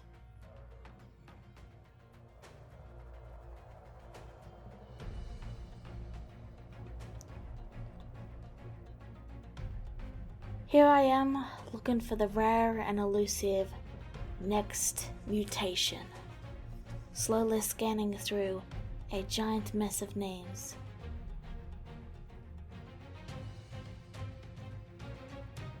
And there wasn't a single one in there, so I brought Street Rat around and,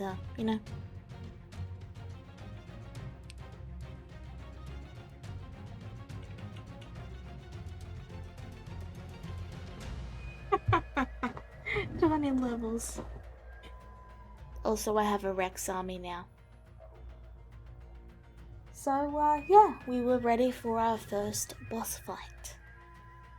Now, the trick to getting all these guys in is you kind of want to squish them in. Try and put them as close to the podium as you can, and just a circle around. And if you do that, you can generally get them in. Here I am counting it out just to make sure I don't put one too many on there. Reject monkey, become bird.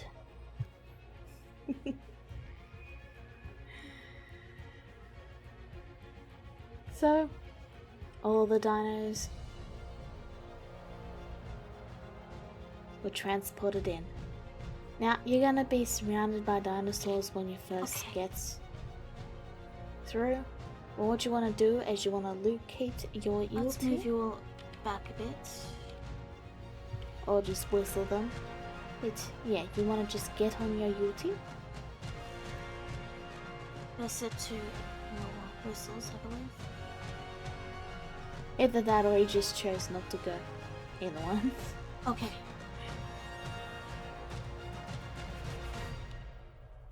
Dude.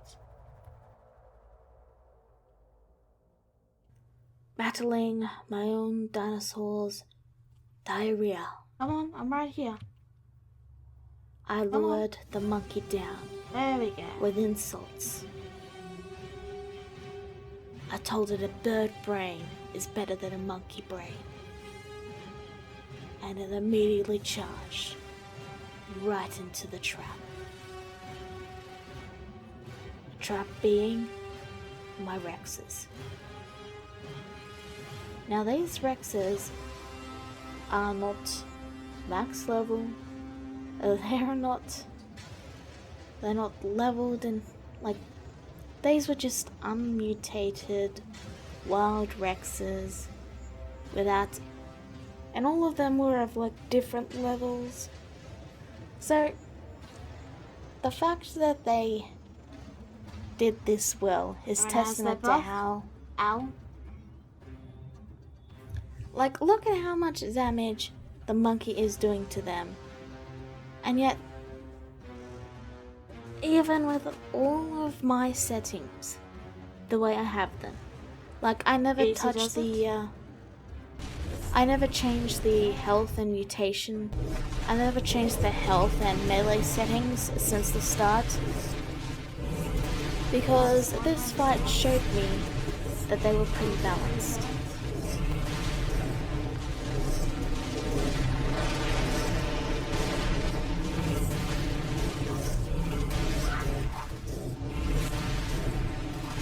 Here I am, starting to get nervous, because my Rexes are going down fast.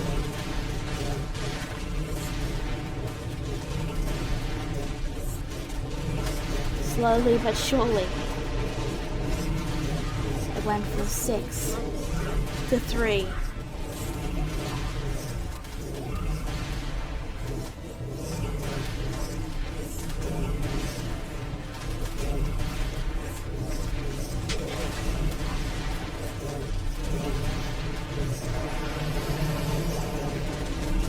And then, you know, they just kept getting demolished.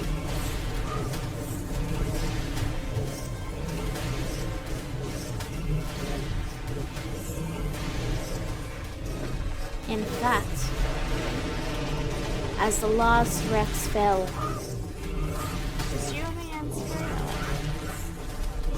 Emscray fought a valiant battle, but the rock proved too strong.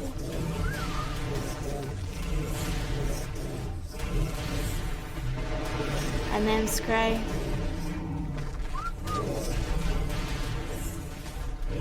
was unable to withstand. So close. And they fell. Not Scray. You're the chosen one.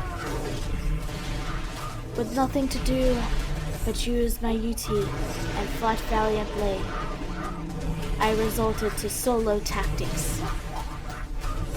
That is, I circled around it to avoid the boulders that it was throwing, and bit it bit by bit.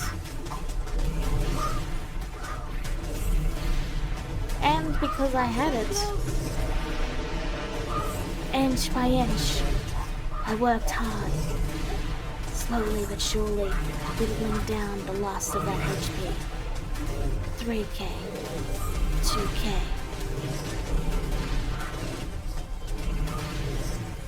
It was regenerating, but I was regenerating too, just not as fast.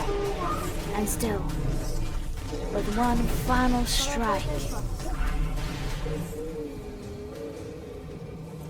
I gotta get that. Monkey was dead. We did it. My army was defeated. I'm not too worried about losing all those Rexes because they were more just so we had something. Wait, I've got the element? Yes. And I got the flag, and I got the dermis. Yes. Let's quickly grab the saddle.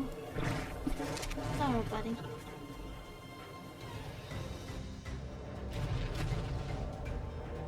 Oh, one Rex decided to stay behind. Well, since you didn't want to join the fight, your name is now Coward.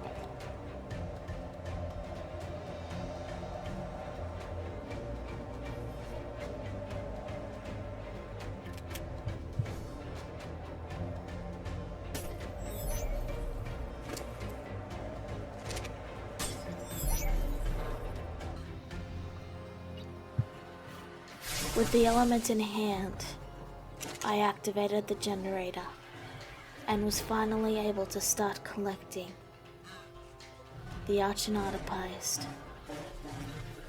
I did try out all the different things, but it proved too laggy to have them all, so eventually I just settled for the gardener, the farmer, and the S+ collector. I also went out and filled all my Barbeque Argies with as much metal as I could get, because we were all out of metal. I went to every single mountain in the island and mined every single bit of metal that I could find. And when I say every single bit, I mean every single bit. I scaled the mountain up and down, getting every single piece that I could. So after getting home from my long metal run, I deposited all the metal and the stone, and then I checked on the eggs that were ready to hatch and determined if there were any mutations. There were a couple, and yeah, because of that I was able to move some of them and continue my lines. Here I am making some veggie cakes for my enchiladas, and here I am trying to see why my engrams aren't updating, because I should have the Tek engrams for that fight, but it wasn't updating. Here I am getting some more black pearls, and unfortunately, for whatever reason, I did not get the items from this guy. Do not do this. Do not find an alpha leech scissors and then just leave the bag there, because I regretted it. It took so long to find a second one, you have no idea. Here I am getting more, and then I accidentally get hit, and I'm like, oh dear, that's not good. Oh well. And then I go over to take care of this one, because I did not realize how high my torpor had gone, but it stopped, so I was like, oh, I'm fine. And then I go over to get this guy, and well, let's just say he had the last laugh.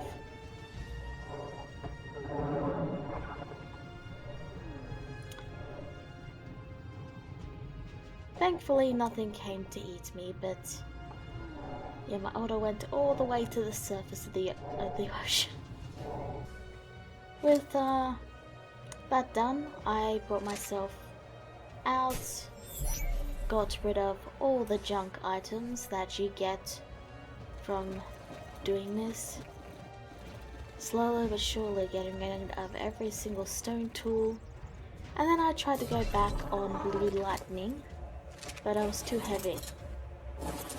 So I put some of the items onto blue lightning and I rappelled my way slowly up the mountain, being very careful, but fortunately I managed to find a path which had no big baddies, so I was able to get up without any real issues actually. It was just a matter of scaling up slowly but surely. And I accidentally grappled blue lightning, but yeah, I managed to make it up the mountain.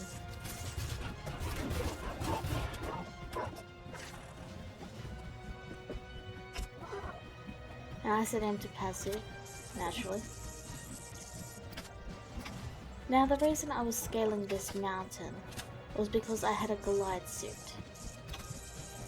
And the glide suit meant that once I was at the top, I would be able to glide my way home.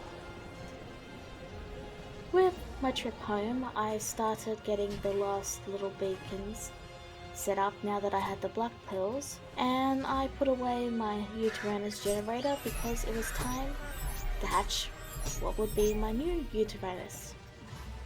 And I decided to name it Jingoism Jungle.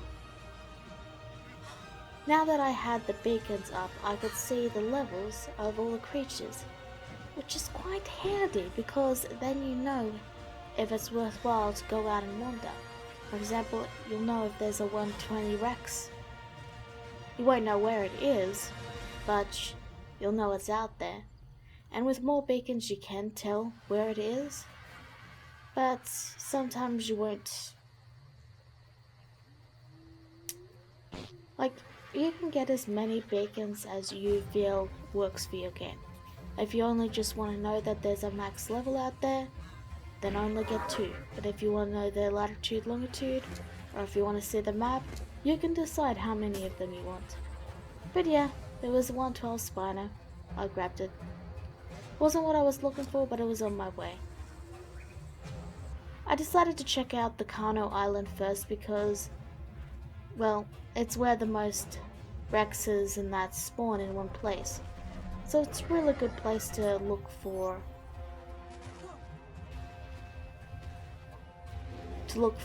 things like Rexes and Argies. And this was quite a fruitful adventure because I found a ton of Argies that were of a pretty high level,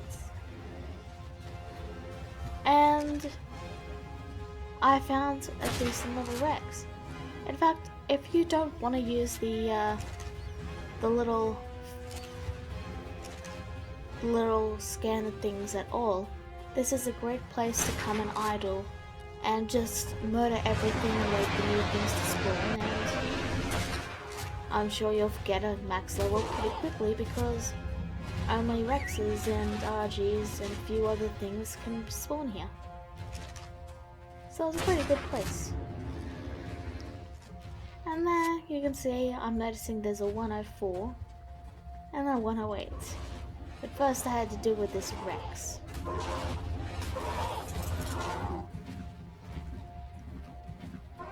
I kinda just let it eat blue lightning a bit because I figured blue lightning could take it.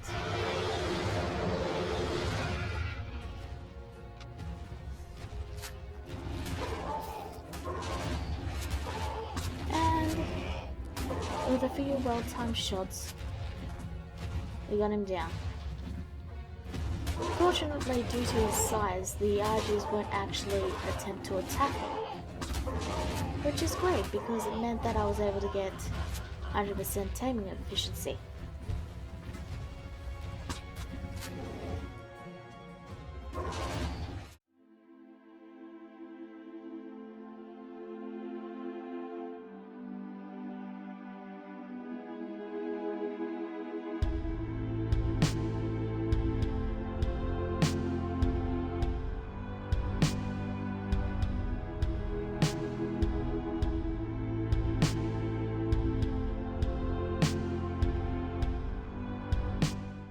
Then a 72 Rex appeared.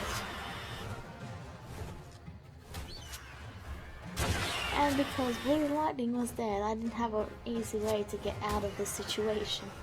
So I kind of just had to sit there and face tank it. Which is kind of why being able to make ultimate armor is fun. Because I was able to tackle this all on foot, and I find that pretty cool. But yeah, with that, I was able to valiantly get every single one of these creatures.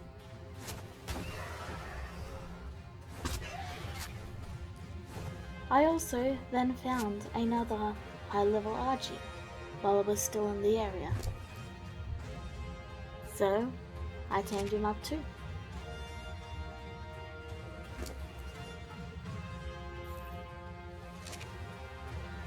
I considered keeping this Argie for his colors, but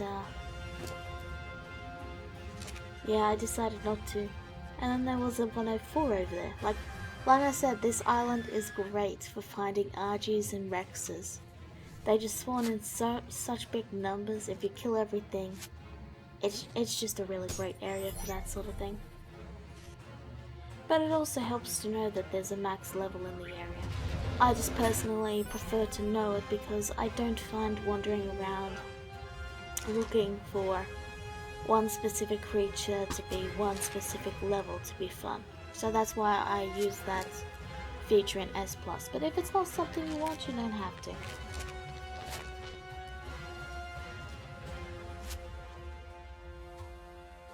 And then I found this Pteranodon. Now I was hesitant about naming it because up to this point I had been naming my Pteranodons after Fust. And the only fast thing that is brown.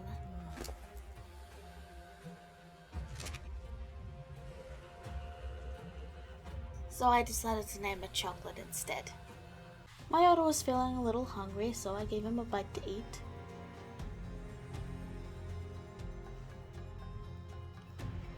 He wasn't that hungry though.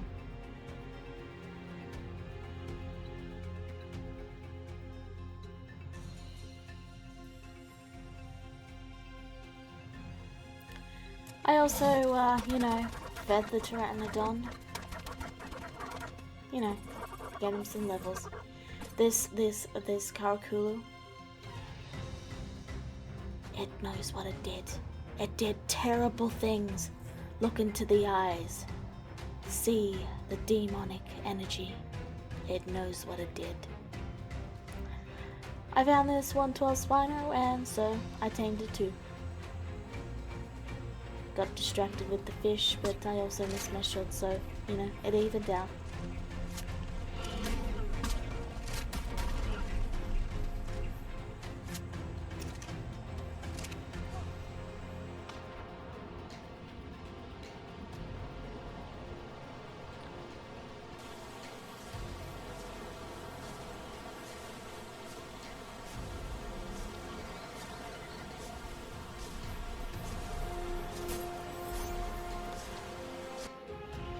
I saw that there was a 134 Rex, which means that a max level creature spawned in as a Rex, and Tech creatures spawn in with, I think it's 10 or 20 extra levels. So if you manage to find a high level Tech Rex, you're in pretty good business.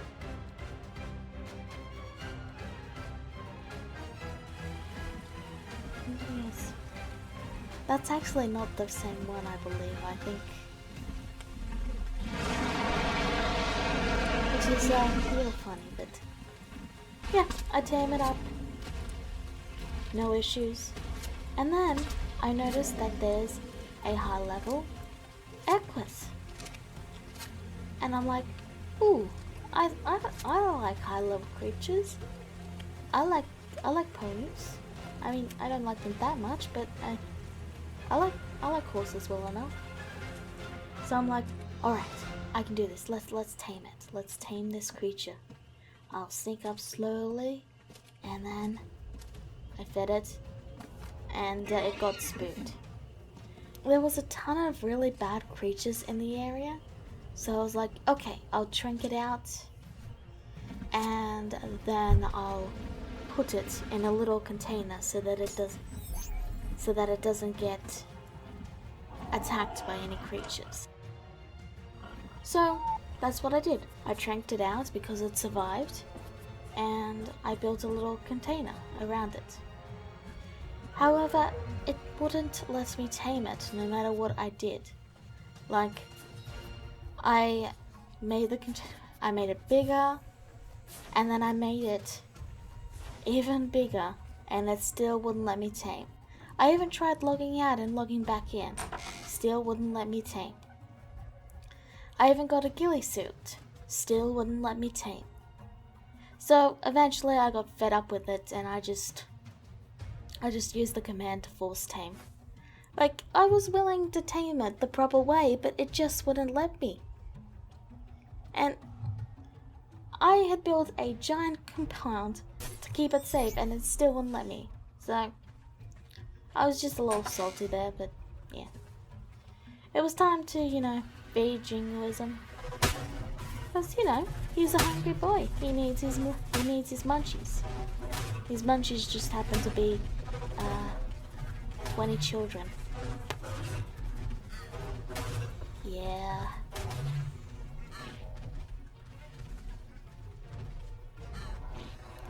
And then I moved Street Rat and Red Riot to the place of honor, right next to Speedy Gonzales.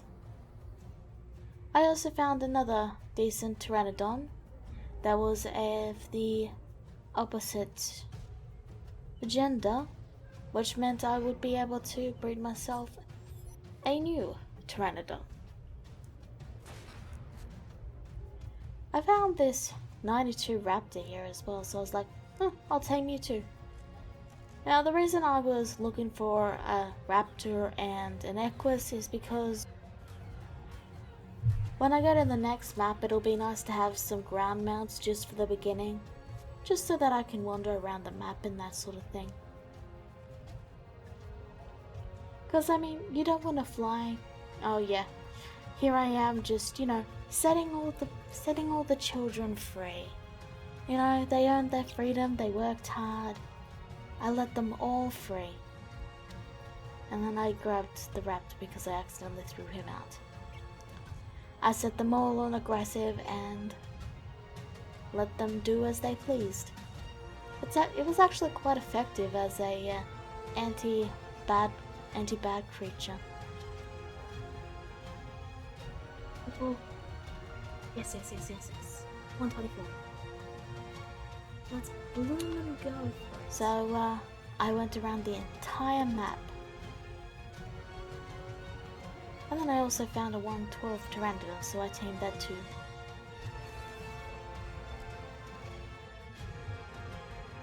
Again, I was going for a whole speed thing for the names, but unfortunately this one had pretty crappy colors too, so I ended up naming it Banana. And here I am just going around and around and around. This is the part of the game that I just don't find it fun. Wandering around looking for that one creature that happens to be the level you want. I just personally don't find this fun. If you do, that's completely fine. I just don't. Which is why I use that S+ feature, because I just don't enjoy this. Sure, it's nice to explore the map, but I don't enjoy it.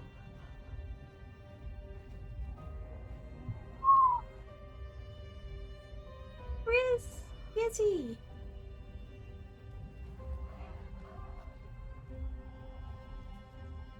You're still alive. You guys are still alive. Oh, should I take you home with me? So I did. And I continued my search for the elusive Tek Rex. And you're not going to believe it was in the absolute last place I looked. There's this small section in the snow biome. This very, very tiny section by the beach that Rexes can spawn. Very rarely they spawn there. And it was there. Like, of all the places for it to be, it couldn't be in any other location. It just had to be in the very, very, very last place to look. Ugh.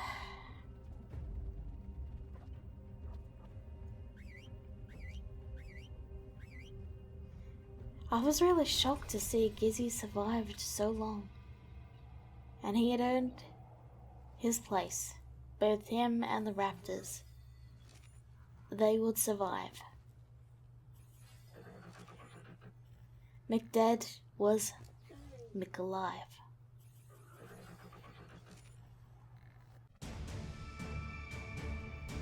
So, I also decided to name the child of the two Vanilla, because chocolate banana and chocolate tip banana has certain negative connotations. I also managed to find another equus, and I made the container, I made my little water area flat, and I managed to actually tame this one properly. Like, it allowed me to tame it, so I was able to tame it. I then went looking for some Megalanias because I was going to need a Megalania, not for Scourge, but I was going to need it for Aberration eventually. So, yeah, I managed to find some decent Megalania, and I was able to breed them together. I also tamed a Scorpion.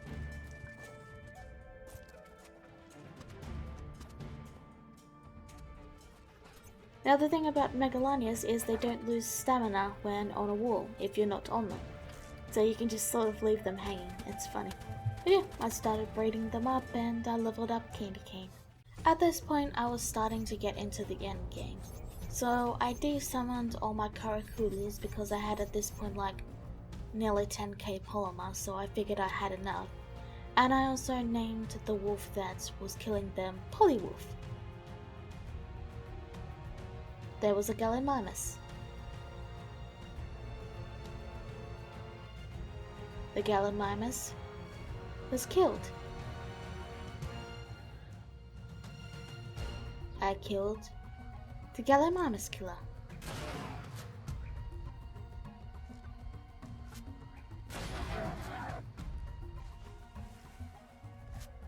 There was just a few tributes that I needed to get, one of them being a Giga Heart. So I brought in my berries and we attempted to take down the Giga. Unfortunately, somehow I got knocked off my saddle, and then we went in. Now we were taking it down, but there was one big issue. You see, while my Arge could heal, the berries could not, and the Giga healed a lot of their corpses. So, while I was going to get a snack,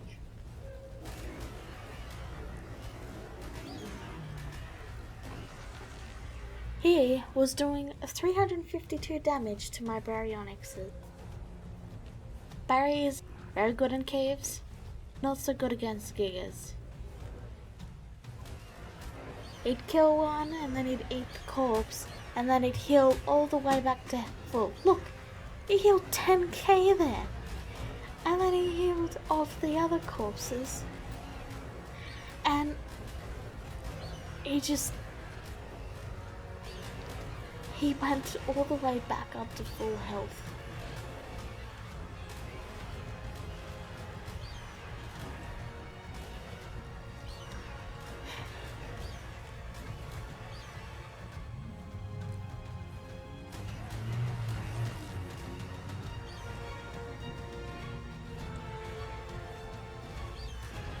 I decided that something needed to be done about this Giga. And there was just the army to do it. This army was born and grew on nothing but neglect and blood. I was certain that they would be able to take out the fearsome beast. They were strong. They were fearless. And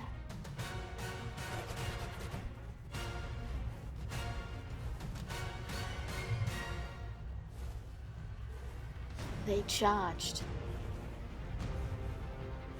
with all their combined might right for the Giga.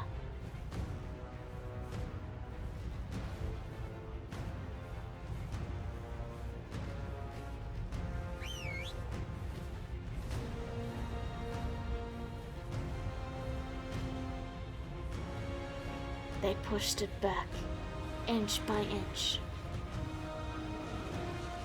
It was doing damage to them, but they were doing damage to it. And then creatures began to go down, and it would heal. And more would go down, and it would heal. And the army did their best. But it turns out that, an army that's only been fed on neglect and blood doesn't perform that well. Who knew? I mean, I certainly wouldn't have predicted this. I thought for sure they'd win.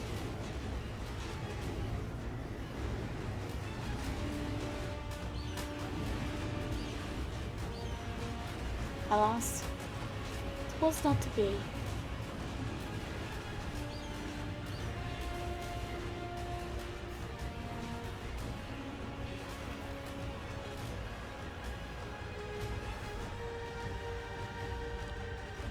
And this is where I accepted the sad truth. You have to trap Gigas. The only way to take them out, like, traps are fine, don't get me wrong. I just prefer not to do them because I find the game is more fun when you're going mono e mono, but unfortunately, Gigas are just one of those creatures that you have to trap, because if you don't, then it's just gonna run after every other creature and heal off them. It's annoying and unfortunate, but I managed to get the first of 2 Giga Hearts. Now, if you find that your Megalanias have vanished, do check under the map. You can just use a ghost command to quickly check, because they can fall through the ground like that. What are you doing in the ground? You're not supposed to be in the ground. This kept happening.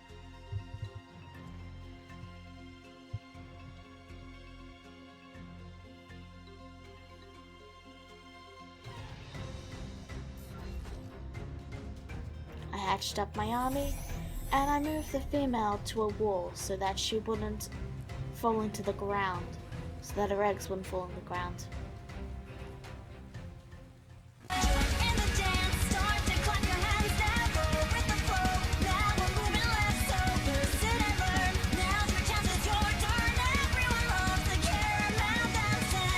It was time to grab an Ovis finally, so I grabbed one, and then I went out searching for the alphas that I needed in the ocean.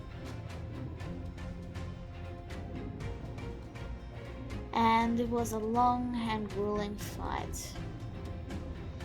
As you know, alphas have a lot of health, and my Baryonyx army was kind of dead, so yeah. Still, I did my best to get every single little artifact I needed.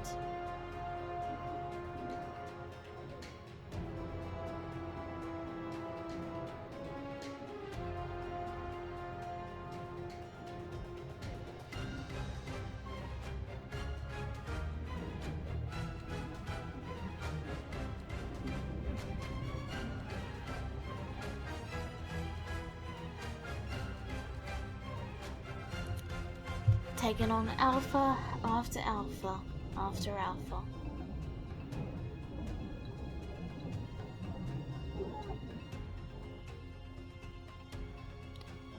I then trapped another Giga to get its heart, but I had this brilliant idea. See, its torpor is lower than its health. So I thought, maybe I'll just knock it out and then tame it. And then I can just casually get an achievement while I'm doing this. So, that's what I did. I knocked it out, I tamed it, and then I sat on it.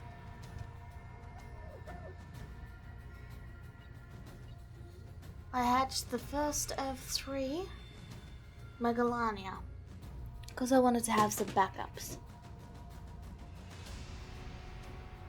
Then I made the Giga into a chibi, forgetting I needed its heart. So I threw it out. And yeah, it turns out killing it when it was tamed wouldn't have given a heart anyway, so it's fine.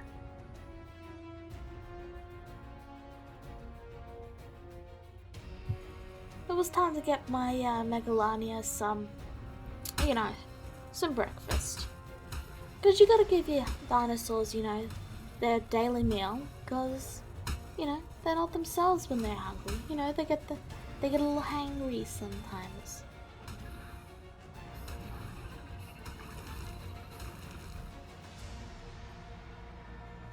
I tamed some Theries and some Tek Raptors and a Quetzal that I found. And I also continued breeding Ovis because, yeah. The Theries that I didn't need, I just, I let them free to wander around.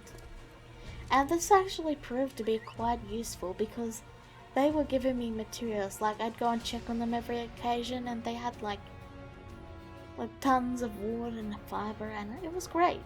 I definitely do recommend abandoning your Therazinos to the wild. But yeah, with the new Therazinos, I also began the long, grueling process of leveling up the Rexes. I fed most of them except this first one 5 eggs each, and I also started working on breeding up the Tek Raptors. Now the Tek Raptors would be useful on other maps because I could use them as a metal source and an element source that can be fully automatic. Now it wasn't something I was going to be setting up at this point, but yeah.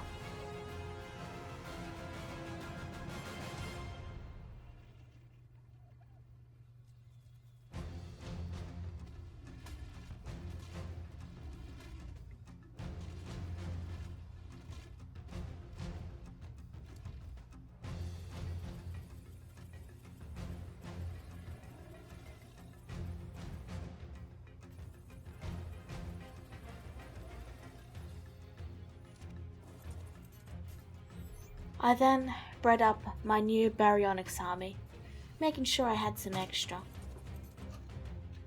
And then I continued doing the Rexes, but I had forgotten something. You see, Baryonyx need fish, and I hadn't put any in the nanny. I saved what ones I could, but yeah. Rip. That's right. They need fish. Yes, Old B. I agree, they do need fish. I then mounted the surviving berries on a wall. And I took one of the Rexes out to, gather meat and fish, and finally finished my Rex army.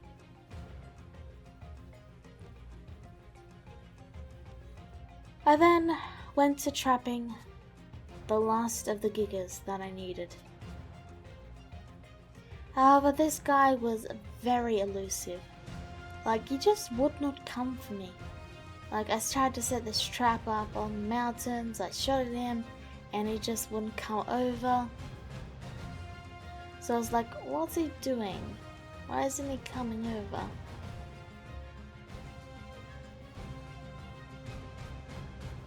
I even tried setting one up on the water and I shot at him, but yeah, he still would not come over. Eventually, I just knocked him out and then I set the trap up around him. Because it seemed like the better option because he just would not come to me. Now, the thing about Gigas is I have terrible luck with getting a single Giga that has a decent level.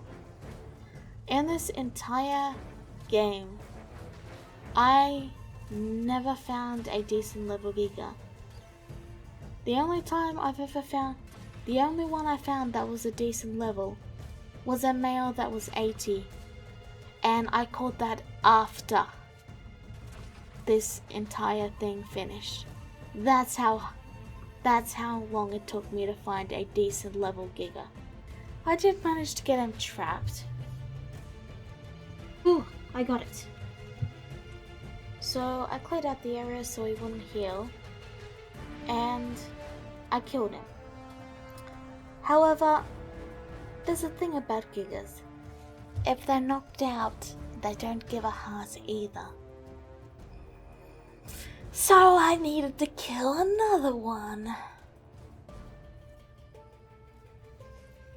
Following my naming convention from the previous Baryonyx, I decided to name these guys, also numbered 1, 2, 3, 4.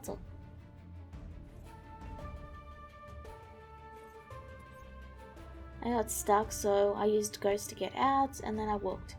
Now be careful with Ghost. If you hop on a creature or head into water, it can very easily make you fall through the world. So just be a bit careful if you're going to use Ghost, because it can glitch if you, yeah. Now, one Baryonyx did survive from the last group, so I named it Survivor.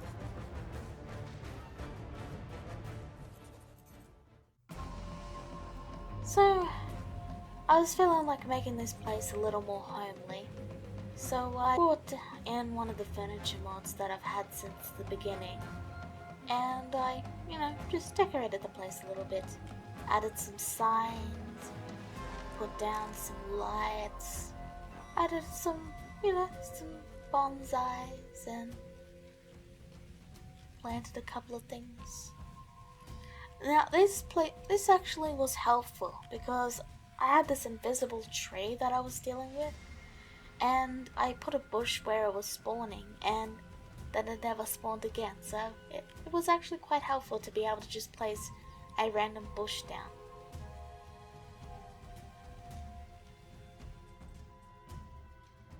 In my search for an alpha leech Yutis, I decided to see if there was one that had spawned in the caves, because they can actually spawn in there rarely, and I thought maybe there's one in here.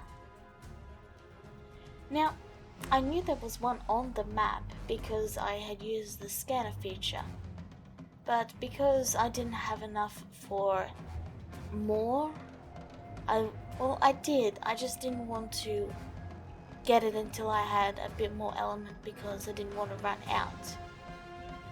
And yeah, things didn't go so well. There were a lot of jellyfish. Like, the other berries were doing fine, but I saw that Survivor had died, and I was like, oh no, that's not good, my barriers are dying. I was like, what do I do? That's a lot of damage numbers and not a lot of damage back. And I got this mosasaur on me. Yeah, if you look down, you can actually see they are heading every so often.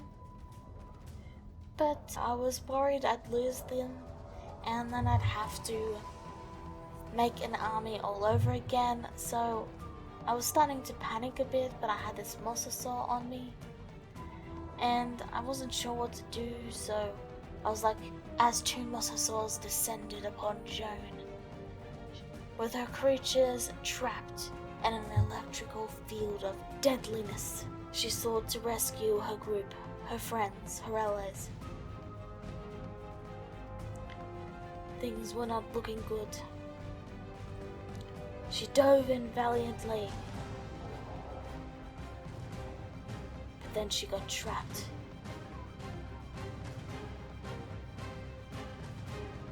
And defeated.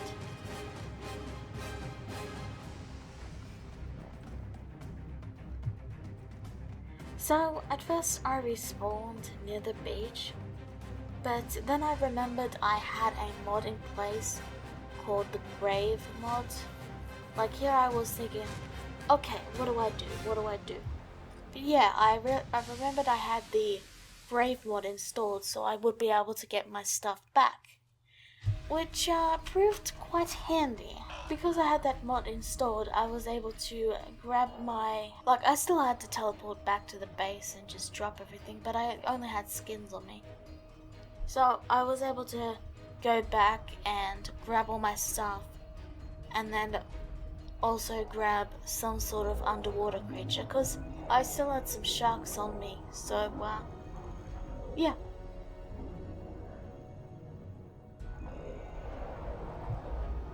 I knew I wouldn't be able to get in there and get out, so I hopped in, grabbed every creature that I could, and yeah. I lost a Megalodon in the process, but it was fine. Like, it was just a Megalodon.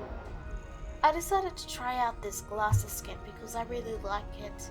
However, it caused this weird bug where my hair was showing through the helmet, and I had glasses on my helmet. It was kind of funny, so I thought I'd show it off.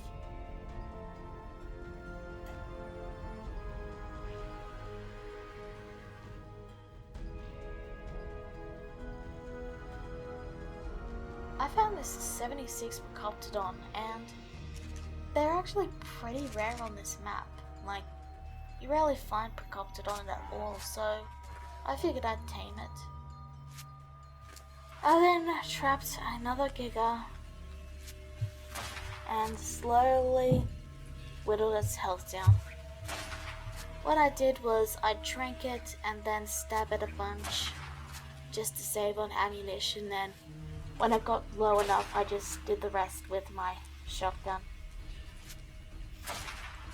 And finally I had the very last little trophy I needed.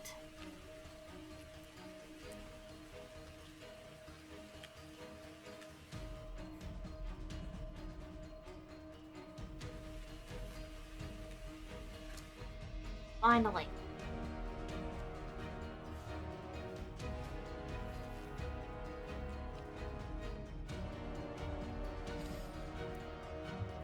So, with all the trophies in hand, it was time to heal up my army.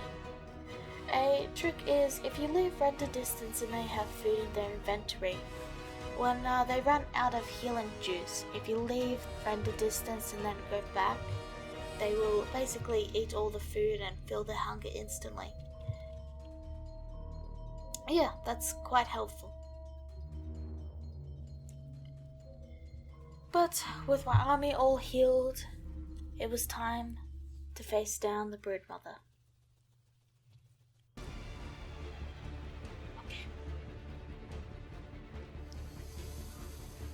This time, I whistled them all into the center just to make sure that everyone came in.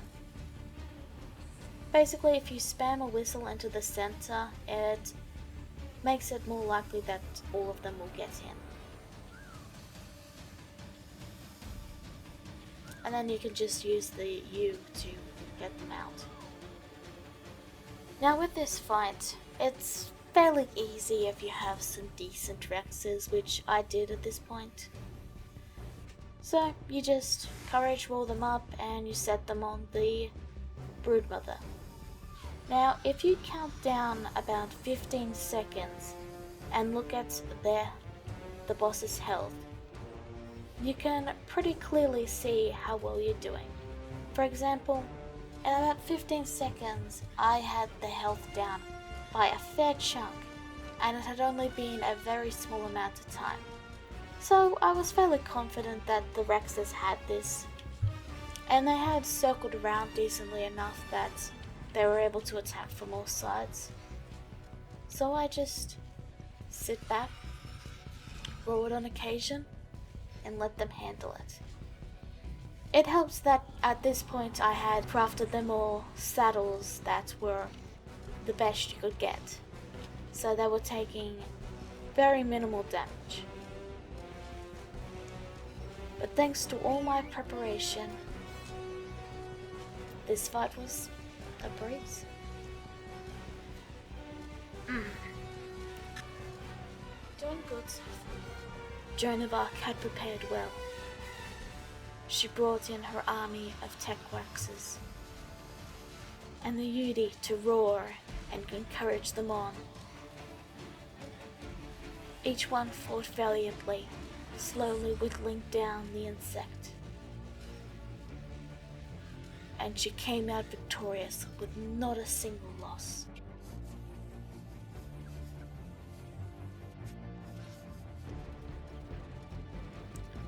She squashed that bug. This boss fight's completion actually brings me to another point. Now, you might have noticed me mentioning about how it wasn't unlocking my engrams for doing the Megapithecus fight. Well, the same issue happened with the broodmother. Once I logged out, all my engrams didn't carry over. As in, once I logged out and logged back in, it forgot that I had completed the fight. Now, I found out doing this fight that it did actually remember, it just didn't upgrade your engrams until you completed the next boss.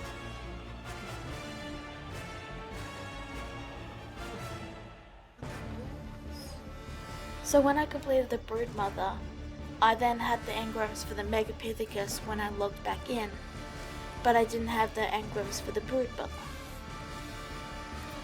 Now dying can sometimes fix this, but not always. So if it doesn't unlock your engrams, just use admin cheat, give engrams, and craft what you need to, and then you can just, craft what you need to, and then once you finish the next boss, it'll carry over.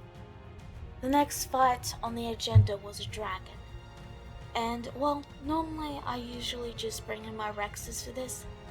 I decided to try a Therizino army simply because I knew if I brought them into the dragon fight, most of them would die. I also tried out the Dermises, but I took them off because they were just making so much sound. Still, I used the crafting skill potion, that's a mod that I will be including, to basically put all your levels into crafting so that you can craft easier. And then I did what I usually do. I brought the saddle over to the blueprint area. Then I made a blueprint of it. And then I crafted using the blueprint, allowing me to then add my crafting skill to the new blueprint. This meant I could slowly craft up to the max level saddle, which, now, you may find this cheating, and I do understand if you do, but as mentioned previously, I hate the loot drops, and using the upgrade station makes them cost so much it's ridiculous. So I think this is just what I do. If you don't like it, then you don't have to do it that way. So while the rest of the Therizinos were growing up, I, got the first batch all fed up and ready for war. In general, with my settings, I got the Rexes to, I believe the Rexes were at 200k health. The reason the Rexes were at 200k was I was aiming to get them to 20k, but then I accidentally misread a 0, and I was like, I might as well leave it as 200k for all of them. Yeah, it turns out it was actually decently balanced. You'll see later that it actually didn't make them impossible to kill, especially with bosses. Like, with the Brute Mother boss, I was actually a little nervous. I was worried that because it was so easy that I had my settings too high. But it turned out later that that wasn't the case. You'll find out.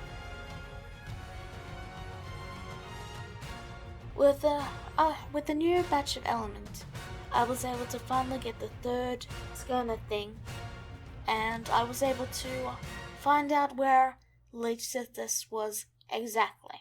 That meant I had the last of the trophies that I needed for the Tek Cave. I gathered the last of the trophies that I was missing. It was time for the ritual. For every Ark player knows that you must carefully stalk your prey and get them right in the head, slowly inching. You must aim true, for if you miss, then it is game over. You must aim very carefully and hit the shot. If your aim is true, and you manage to complete the dodo ritual, you can gather the bodies into a circle. Crouching is very important. You must, do the dodo. But once you get them all into a circle, the ritual will complete. What does this ritual do? Well, if you don't know it, then you're not in the know, and therefore you mustn't know about the ritual. That is why the ritual must be completed then, because if it's not complete, then you aren't in the know. I also got the last of the Allosaurus brains I need, and by the time I got back, all the Therizinos had grown up. And so I once more brought over my little guy and healed them up. I started work on the many cakes that I would need, and with the honey I had, it was enough for 11 each, and I began the long trip to the Red Obelisk to begin the dragon fight.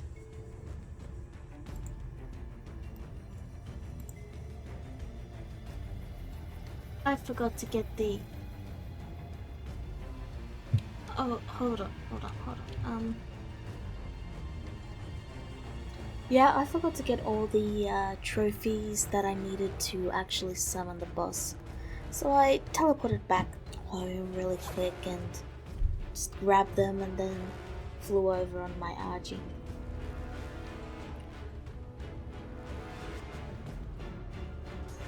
You know how it goes.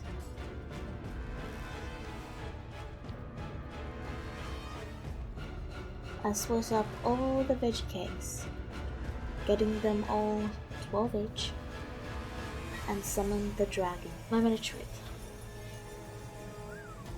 Once more, I whistled them all into the center. It's a lot easier with fairies because they're not as big as Rexes. I whistled them passive and got ready for the fight.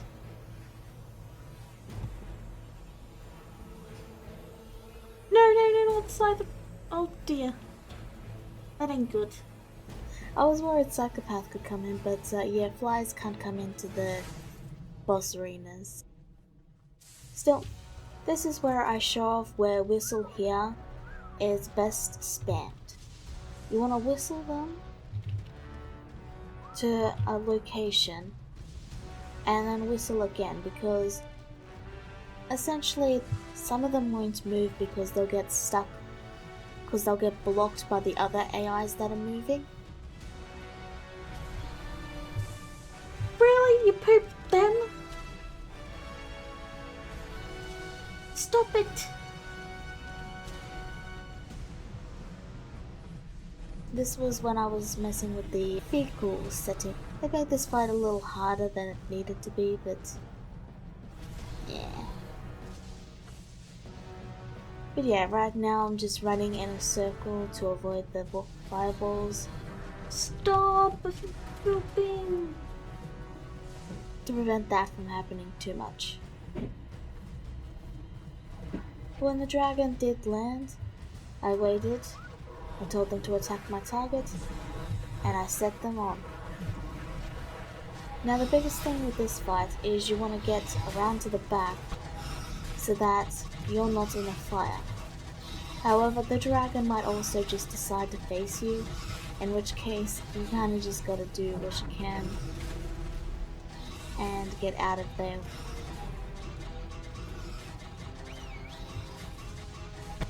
Stop shooting right when I'm doing stuff. So yeah, you can see we're doing some pretty decent damage. I am still getting pretty hurt because the dragon is deciding to aggro onto me because basically the Therizino have a lower aggro than the Yuti. Get out of my way, please. Because the Therizino are considered herbivores, the dragon is more focused on carnivores, aka the Yuti. And then they decided to take a bath in the lava there, so I used the whistle here command. Just get out of my way! To try and get them to move, but they just kept going in because I'd whistled them aggressive. Oh my god. Yeah. Eventually I figure out that they're on aggressive and I pull them away. They're taking a ton of damage here, and it's not even from the dragon here. It's because they're standing in the stupid lava. But I managed to get them all out. And here you see that I'm spamming it because that way, even if some of them do get stuck, then their pathfinding will eventually get them out.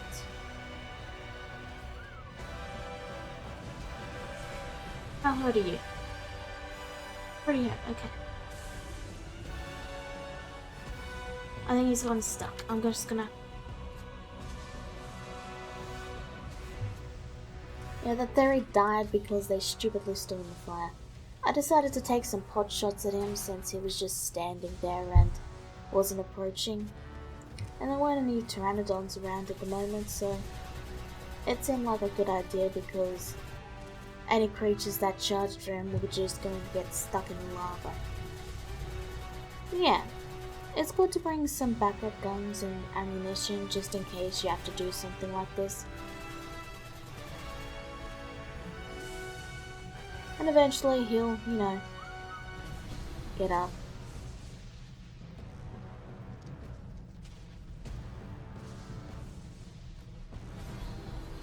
Stop it!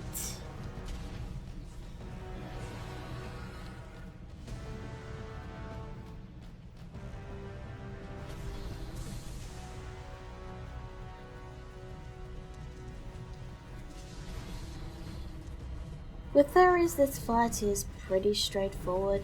You just have to make sure that you keep them out of the damage as much as you can and get ready to whistle them onto the dragon and try to avoid the fire. This is the worst place to be. Okay. Now, sometimes it won't work out and you'll get stuck like I am here. But as long as you pump some decent health into your Yuti, you can keep them away from the fire, and if the dragon goes for them, then hey, you don't get hurt. But odds are the dragon is probably going to focus on your Yuti, just because, again, it's considered the higher threat. Despite my Yuti only doing like a fraction of the damage the rest are doing. Like it's doing 337 and the others are doing like 300 to 400, depending on if they've got the courage buff.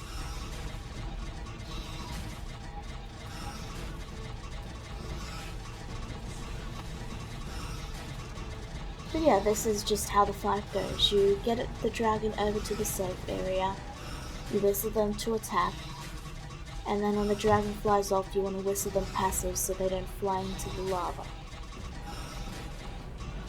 You can do this with Rexes, however, just be careful because Rexes have a higher threat than the Yuti.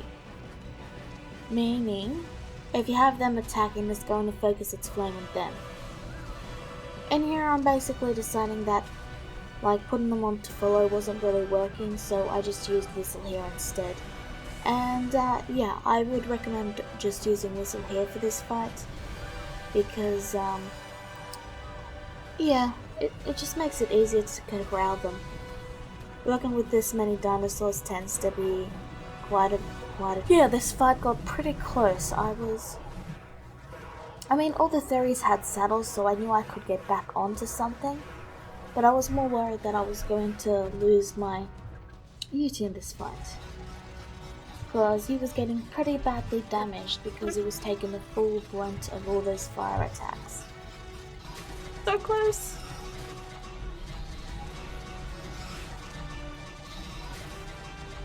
But slowly and surely, bit by bit, Make sure the buff stays on.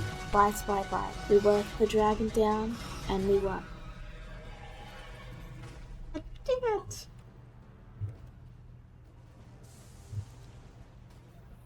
But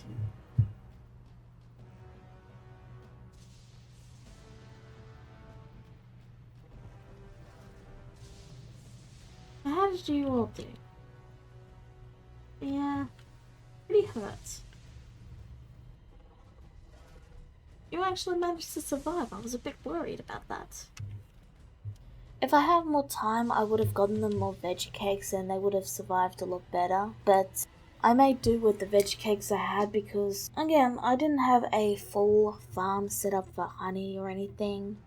All in all, the dragon fight was a little bit of a challenge, but I'd prepared enough and That's the biggest thing when it comes to these boss fights. You just need to prepare, and you need to prepare in the right way.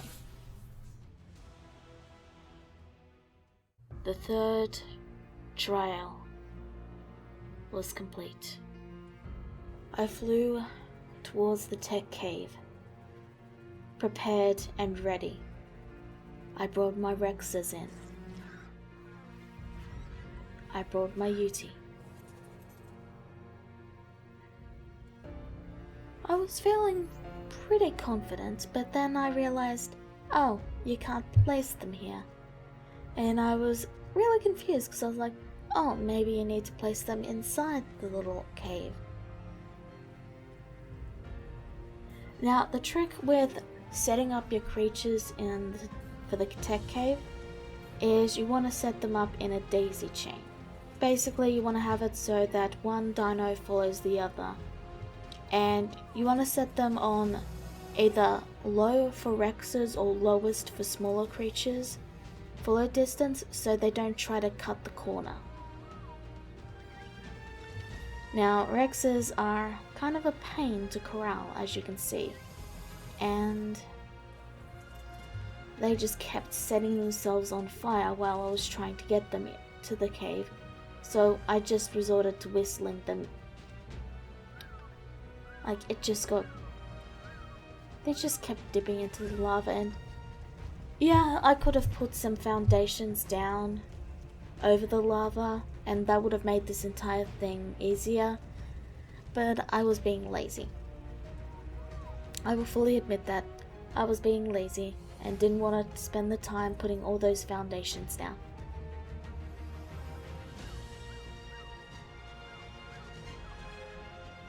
If your dinos ever making a racket, you can press U to make them stop for a moment.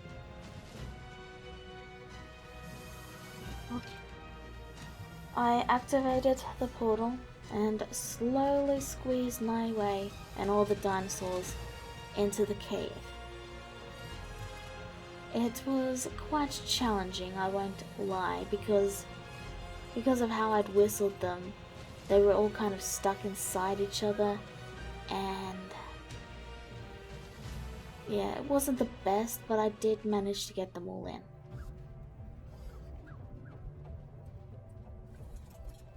Unfortunately, this was only the start of my troubles. With all of the creatures in the cave, I was finally able to start getting them back into a line, essentially, because you can't just whistle all creatures to follow a single one in this cave. There's bits where it's just way too narrow. So I got them all in a formation as best as I could. Some of them just really like to be different. I whistled them passive so they wouldn't attack things, and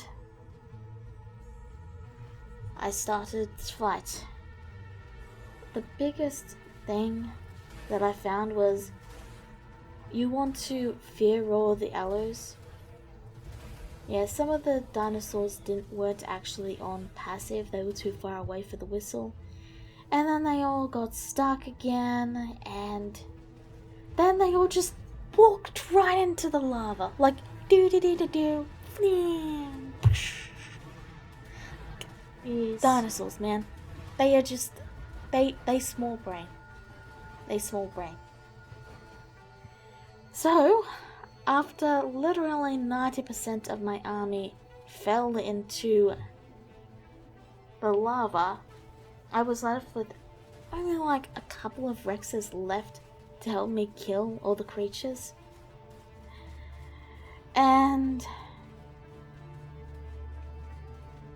it just was not going well at all.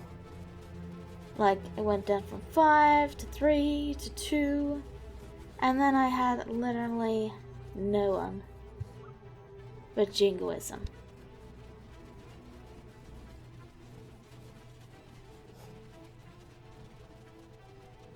And jingoism Oh man. He tried to suicide himself. Like, I got off him for a moment and he tried to run right into the lava. It was insane.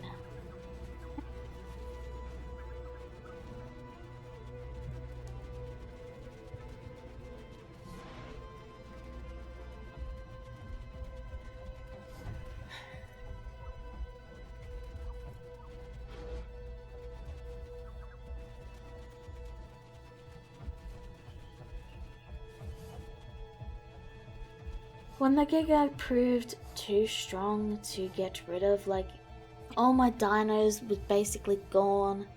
Like, I rushed in to try and save Jingoism because I was more attached to Jingo than a random Rex that, you know, like, look at them, just swimming through the bloody lava, like.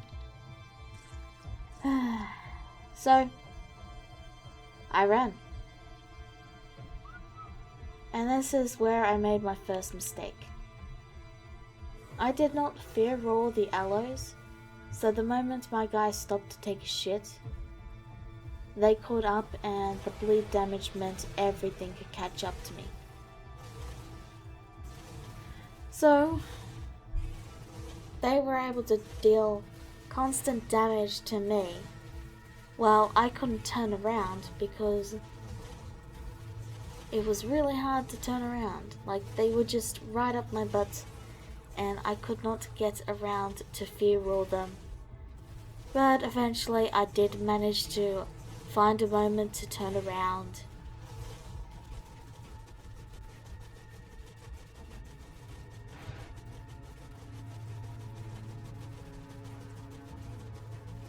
Actually no, I believe what I did was I escorted them to some lava so that they'd leave me alone.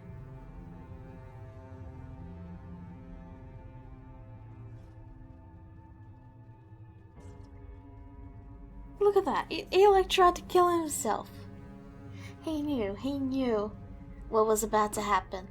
And he just wanted to, he was trying to be nice, he wanted to save me the mess that was coming. There was the aloe there, so I kinda took a leap of faith there. And I just ran. I ran and ran and ran. And when there were aloes, I fear rolled so they wouldn't attack me. Because the others couldn't catch me. It was just the aloes with their bleed that could slow me down, that was the issue. So, I fear rolled them.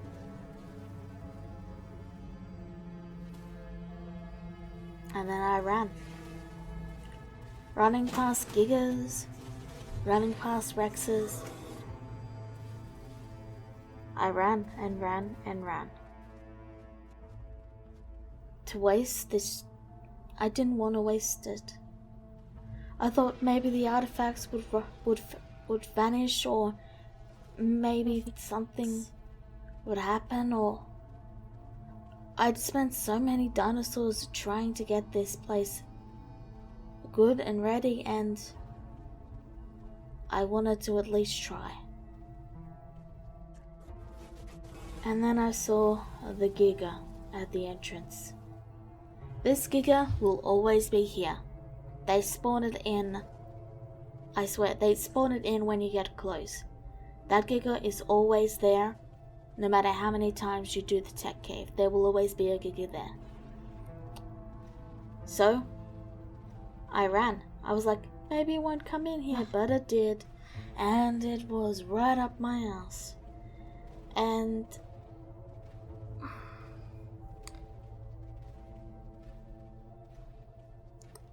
he caught up because my guy had to do a shit. And now I was low on stamina, so I couldn't run away.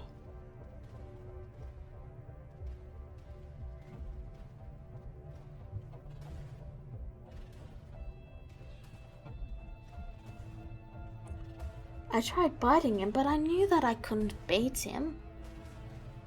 I had a Yuti, and he had 80k health. So I did a leap of faith to try and buy myself some time, and that didn't work. So I had to wait for stamina while it constantly bit me. I bit food trying to get the stamina up, desperately trying to make this failure of an attempt succeed.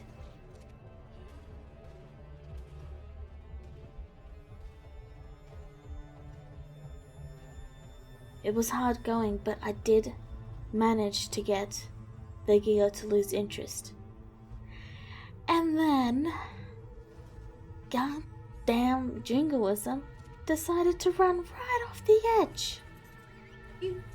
Why did you do that? And into the water. So now I had a Giga in my way, and I was on even less health.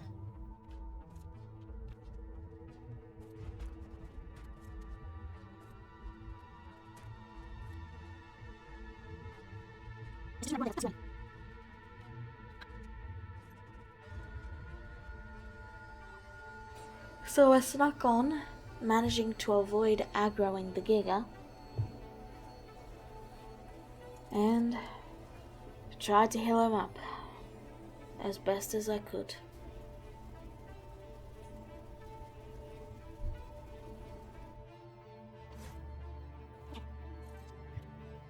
I did the usual exploring of the cave, looking at all the boss arenas, and it turns out that my reusable grappling hook works in here. I'm pretty sure the normal grappling hook doesn't, but I could be wrong about that. Regardless, it proved to be quite useful in this arena, as you'll see. Then again, it proved to be a false prophet, because it gave me false hope.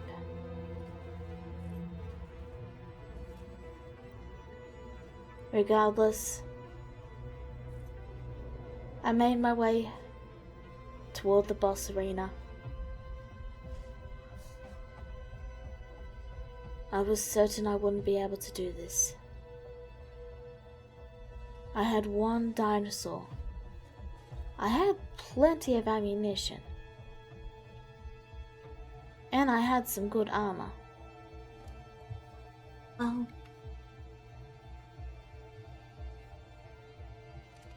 probably not going to last very long. So I said a final farewell to jingoism.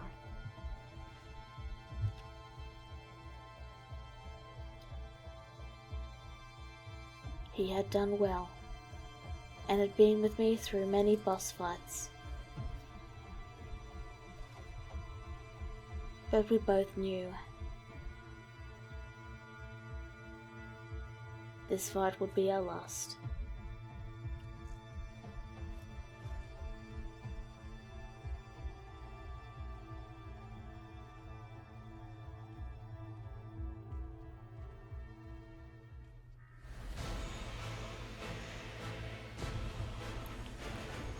The Overseer spawned, and the fields and arena began to shift into place.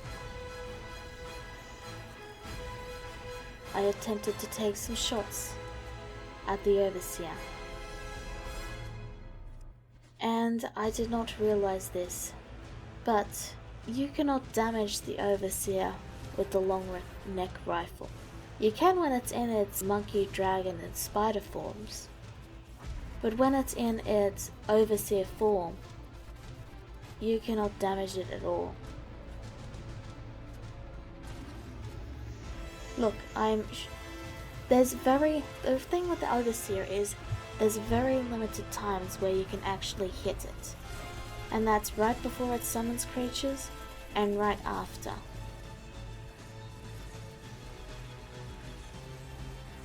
When its barrier looks like that. However, it only takes either dino damage or melee damage. I don't know when they made this change, but I spent over 1,000 ammunition getting each of the levels, each of the creatures down, and I realized I could not beat it. Not because I didn't have enough ammunition, not because I hadn't prepared, but because I didn't prepare well enough. And this is one of the times where I tell you of my previous experiences with the Overseer, because I've done this fight many times in my years of playing Ark. All of them have been solo, and not a single time have I managed to do it legitly. I would bring in dinosaurs and dinosaurs, I'd bring in Rexes and Theries and anything I could try. But they would all just get killed by the Tek Cave. And were this any other game where I wasn't recording, that would have been the last you'd see of it.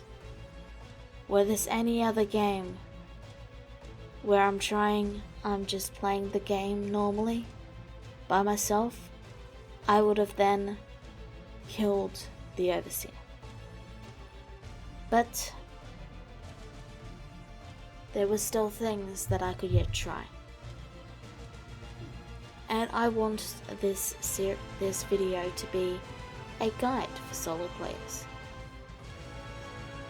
And part of that guide, part of the experience of Ark, is loss. Sometimes you won't prepare good enough, and you lose all your dinos and all your gear. I'm hoping that this will help you avoid it, but it's important to also show the times I failed. To show the times that I gave in. Like with the Equus. Because that's the thing with Ark. Like I said at the beginning, this isn't a challenge video.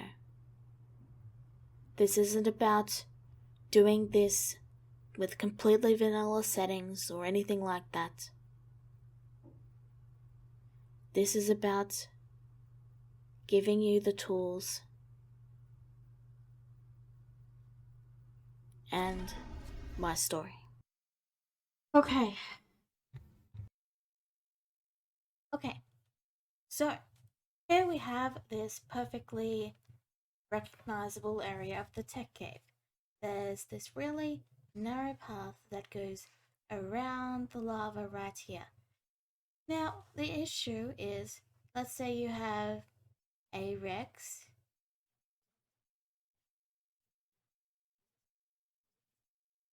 and a big tail, and also have little saddles on them.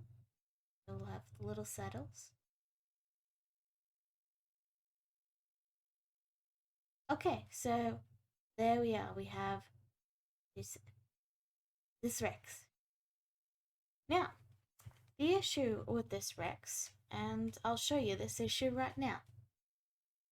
The issue with this Rex is, let's say he's, walking along, going down the path, following. Hold on. I have a little figure. We need a little figure. We'll make this figure, like a ponytail. And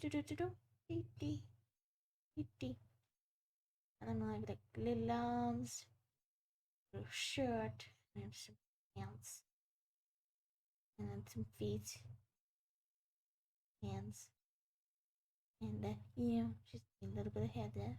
Okay, so now we've got a person. So we have this Rex here, yes? Derpy little Rex, Oh, hold on. Okay, so we have this derpy little Rex here. He's following along, do,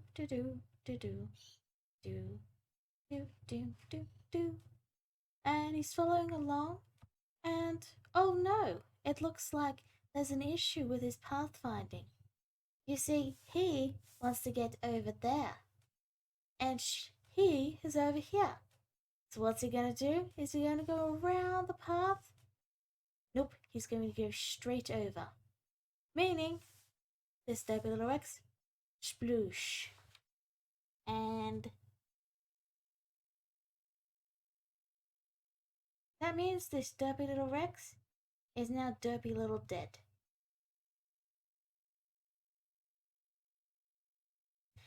So yeah, that's problem number 1. Problem number 2, let's just make a little Barry here. Yeah, he's a little slimy guy. He's got a little bit of a yeah. Because you know, Barry's are super sly. We got little legs, and we need to make that nose a little longer. There we go. There's a little Barry. So imagine we got this little Barry here. Now the issue we have is, let's say we have a Rex here. You know, another Rex, a little bit of a ones, and you know, he's got some little body, and he's got little arms and some big legs, and he's got, you know, some eyes. And here we go. We also gotta have the big tail that always gets in the way of everything. That's very important. So now we've got this Rex. Now the Rex is going to see this baryonyx. And it's going to go, I must chop the baryonyx. Now the baryonyx is going to go, ah, rar. And this little Rex is going to go, ump. Now, there's 2 possible outcomes with this. 1, the baryonyx goes, ah, rar, and this goes, ump. And then it slowly pushes it into the lava, and then it dies. Now, the issue with that is it takes a bit for it to die. And this Rex is then going to go, yeah, splush. And then it's also going to die. And because it can't get out of there, they're both dead. Now the second outcome of this is, let's say this isn't a Barry, let's say this is a bigger creature like a Uranus or a Giga. Let's just make him, boom. Now he's a big guy, and I'll make this Rex a little smaller. He's, you know, he's a small guy. And, you know, Gigas don't have that big a snout, so it's more like this. And gonna make this face a little bigger. And there we go. Here we go. We got an angry Giga. Now, they're going to do like last time. They're going to do their and then it's gonna go Now the issue is, this guy is big enough to go and this guy is going to get pushed into the lava, sploosh. And this guy's going to go in, sploosh. And you know what? We got the same situation. They both die. So that's the issue with having dinosaurs in the Tek Cave. No matter what you do, they are going to fall into the lava and die. So, what's the solution for that?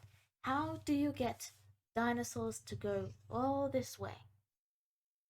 There is only one way, and that's a daisy chain of dinosaurs, slowly following each other. Now, the issue with doing this daisy chain is if they see a creature and they want to attack it, they're going to go into the lava. So you got to have them on passive. Which means they can't attack. which means little poor Joan here needs something to defend herself. You know, she's only weak. She's got little weak arms. She's shaking. So, you need a creature that fills 3 criteria. 1. It needs to either be able to get out of the lava, or it needs to not fall into the lava, or not be able to fall into the lava. 2. Needs to be strong. In fact, I'll draw a little muscle here. There. We get a tiny little muscle. Doesn't really look like it. I'll just type STRONG. So 2. It needs to be strong. 3. It needs to be able to take on creatures and not fall into the lava. The lava is the big thing here. This is the big issue here. Right here. Right here. If you had more people, then sure, you could escort more dinos easily.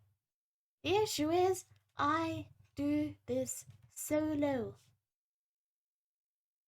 So I have to escort over 20 dinos down this path. So, how do you do this?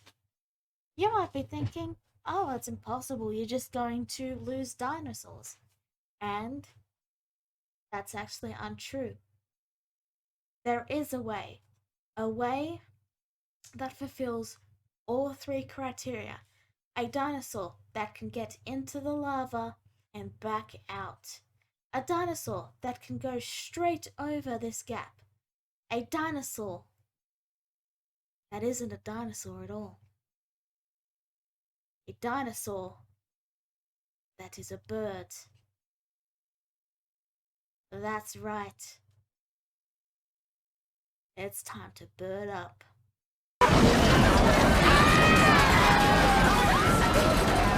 Bird up! I mutated Argies. I got most of their stats up to 40 points.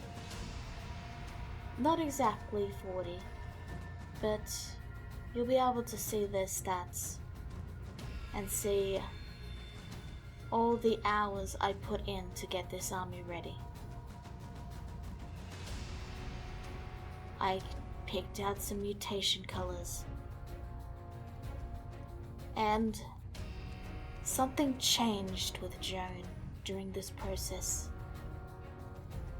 She didn't notice it first, but when she checked herself in the mirror, she realized she wasn't human anymore. All of her time with the Argies had changed her into one of them.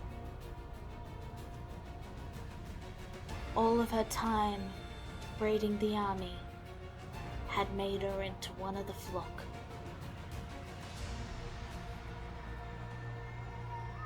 She brought them out. Her loyal army.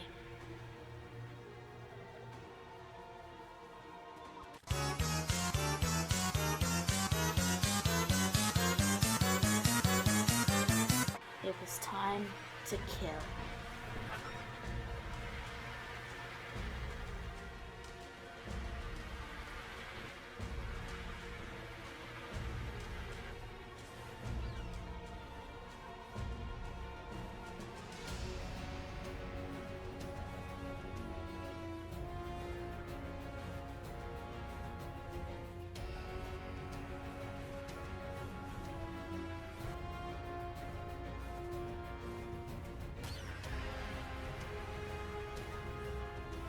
She took on an alpha, but the army was still thirsty and hungry for blood.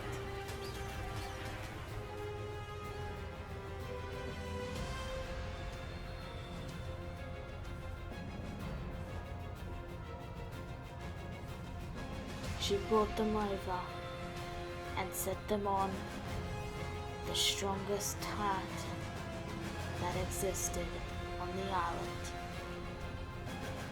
A creature with health rivaling a giga. A max level giga from the cave. And they got to work. Damage after damage. They dealt it, and the health just melted away like butter. Their sharp talons pierced through the flesh. Well, not really, because the game doesn't have really any of that sort of thing, but, you know, I like to pretend like, you know, it's a lot more gory than it actually looks, but no, well, honestly, it's just a lot of numbers, to be honest. But I mean, there's a lot of numbers, and they are doing a lot of numbers, so, I mean, look at that health going down. It's, you know, it's a lot of health going down. They really bled it down really quickly.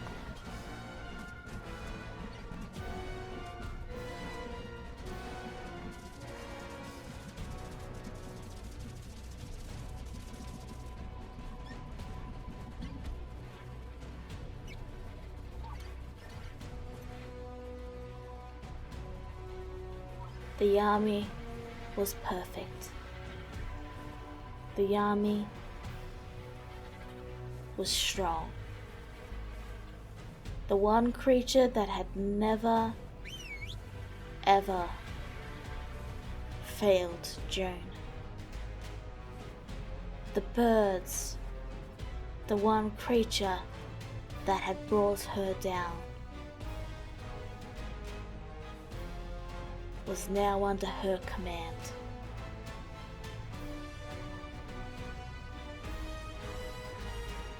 It was time.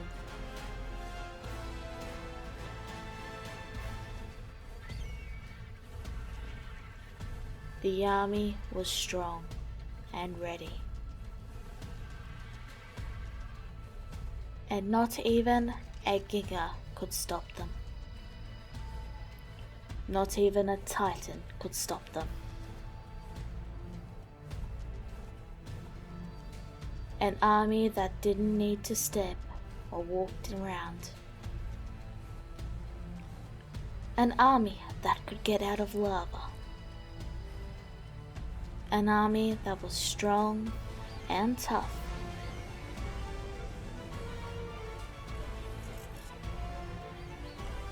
The Argentavis, master of the Tek Cave.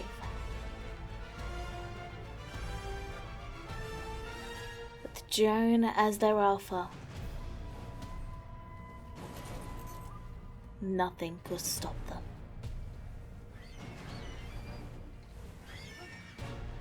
Except for one thing.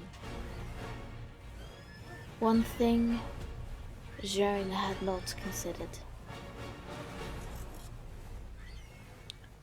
For in all their hurry, their memory had forgotten one key factor.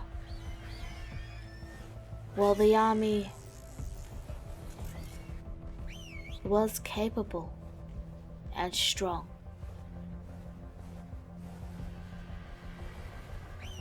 there was one thing they couldn't do.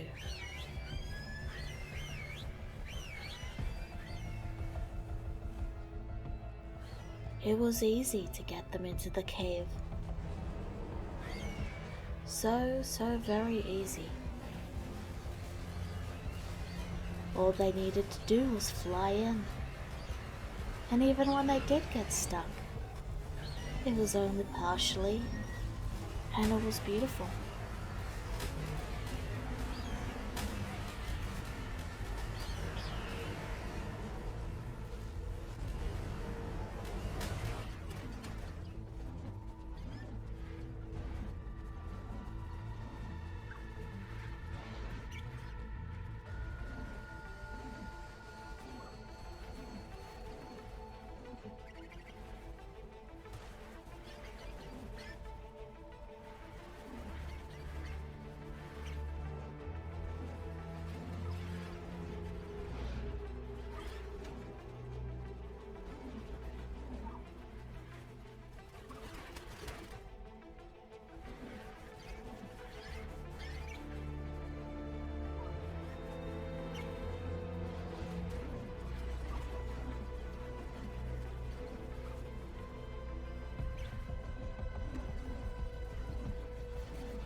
Unfortunately, there was something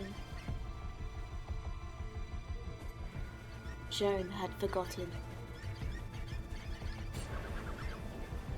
You can't bring flyers into the Overseer fight.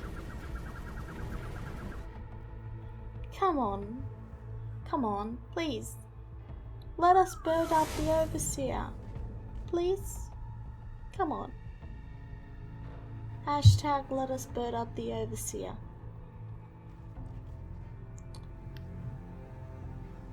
So, I raised up 10 more Argies. I fed them all on their brethren, healed them up, and gathered all the leftover creatures I had.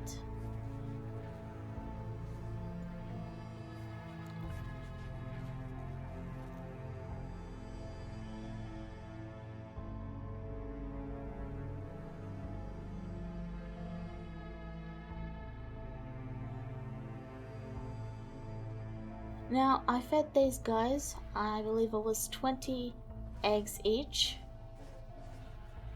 but it might have been 10.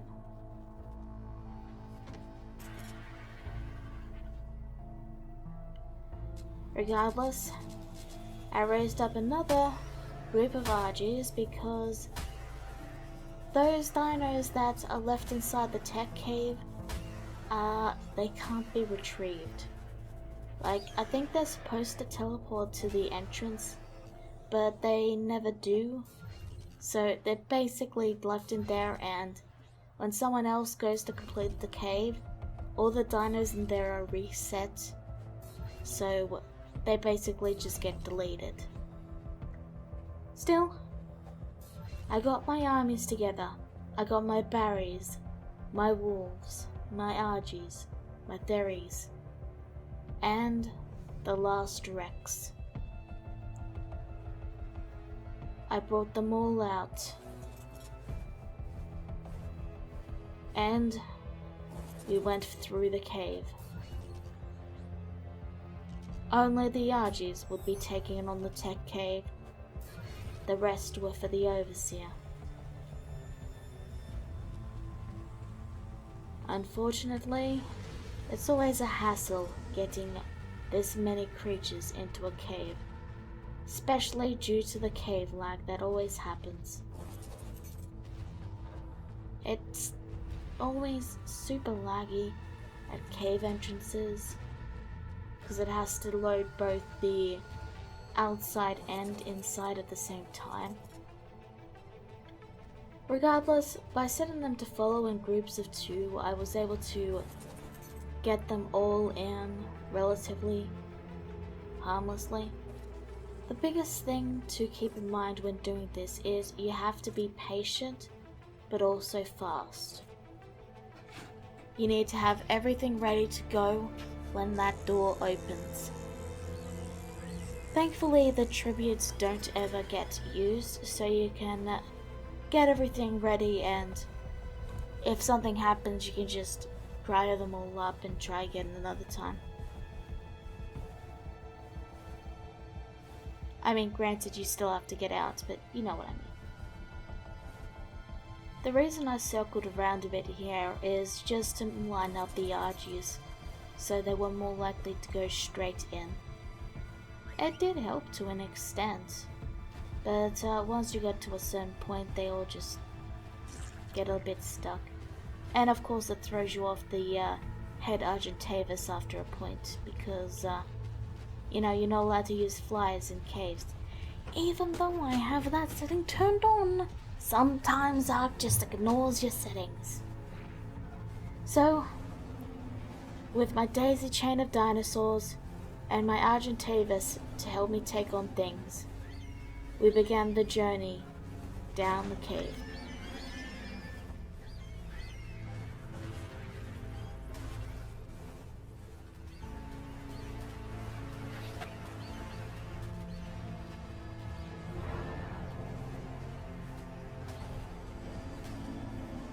The way I found that works best with corralling Argentavis is you want to whistle them all onto your character. Not the dino, your character. While you're on a Yuti, when they're all whistled to you, they'll focus around you and not the feet, so the Yuti can still move, more or less. It might still get stuck, but you can whistle them away and then whistle them all back. Now, in terms of what's the best whistle to have them on is, it's attack my target. You might think aggressive, but I found that that made them more likely to fly off on their own. And if you get them on attack your target, they're more likely to go after a singular dinosaur and bleed it down so they don't take as much damage. They do have regen. They do indeed have regen.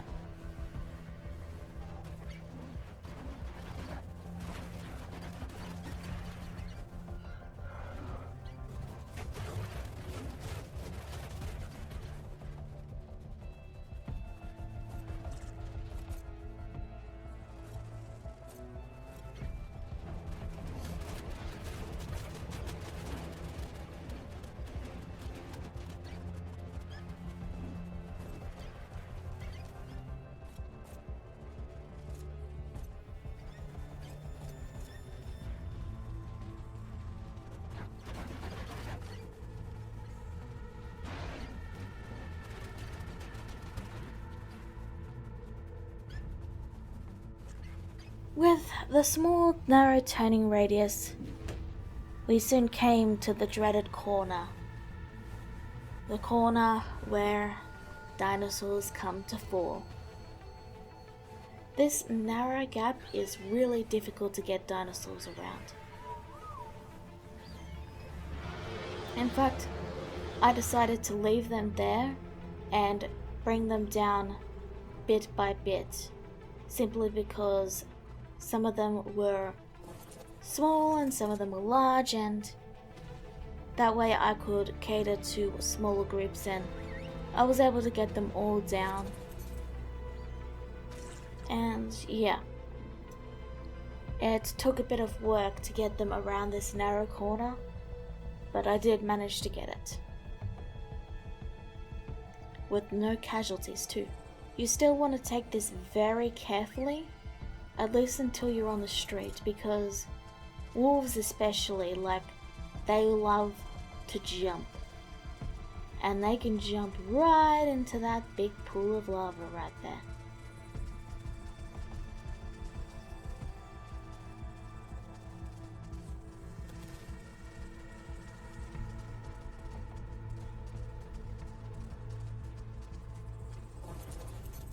But yeah, this is why it's just easier to escort.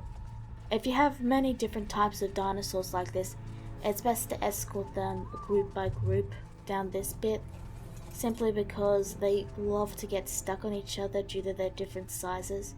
If you've only got one dinosaur, this probably wouldn't be an issue, but yeah, as long as you have your dinosaur daisy chain set up, it's relatively okay. Just be very careful with bigger creatures like Rexes, because they do not have a good turn radius at all.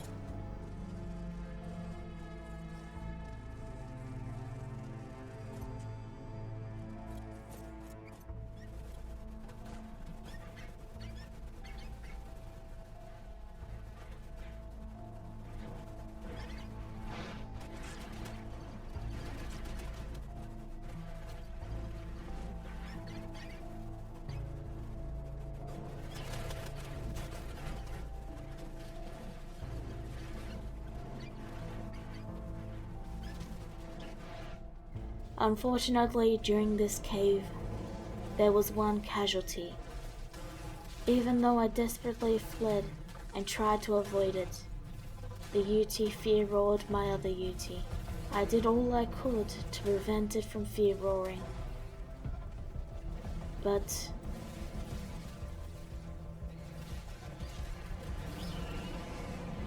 it was unfortunate. And he ran right into the lava. I picked up war crimes, of course. That's what I named the new Yuti, by the way. War crimes. I picked him up, of course. Eventually.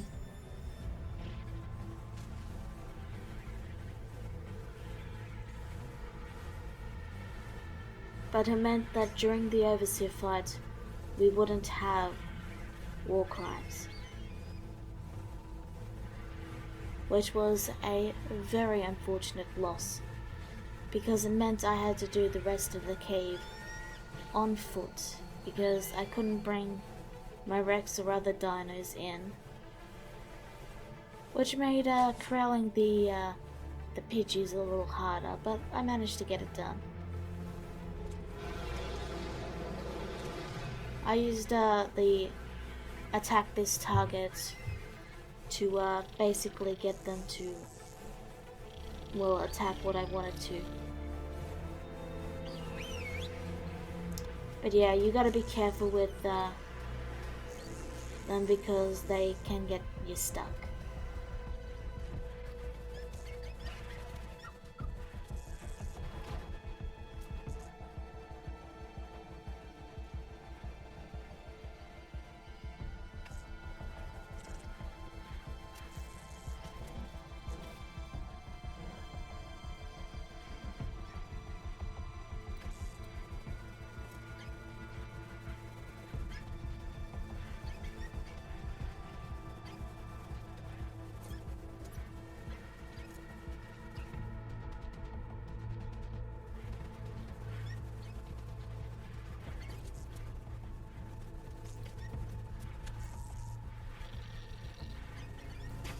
By the end of the cave, even the most ultimate army was starting to grow tired.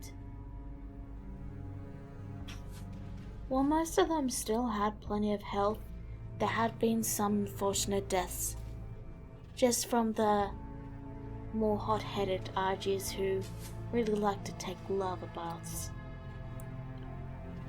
Still, thanks to their healing buff, they were able to get us through the cave, and I brought my army into the Overseer fight.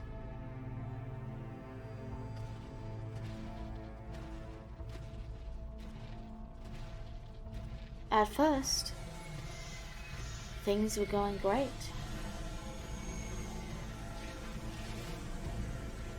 And I really thought this time would be it.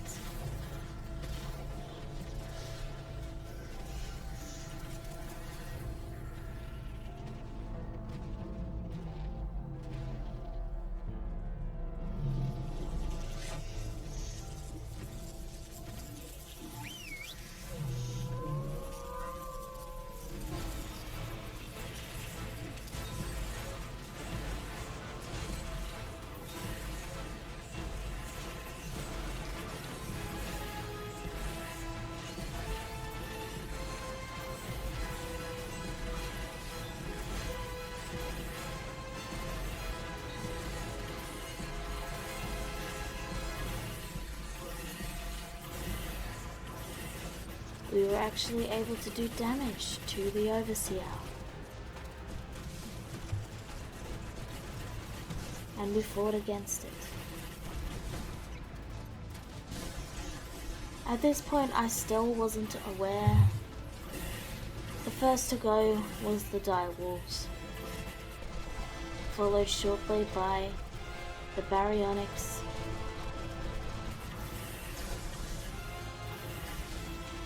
one by one, each of the creatures fell.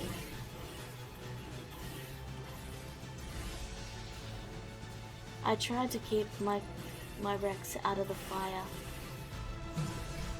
and for the most part I was able to, but he still took too many hits. The theories proved to be the best creature to bring into this fight. They survived the longest, they did decent damage, and they don't take increased damage from the fire breath.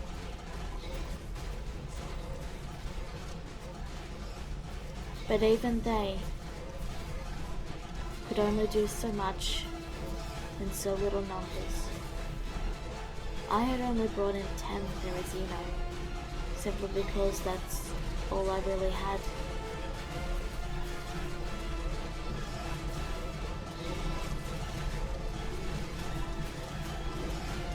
One by one, each of the creatures fell down.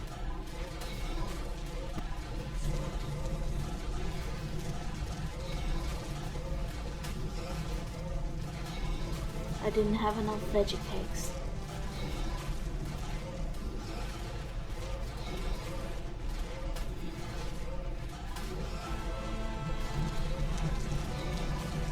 I didn't have enough Therizino.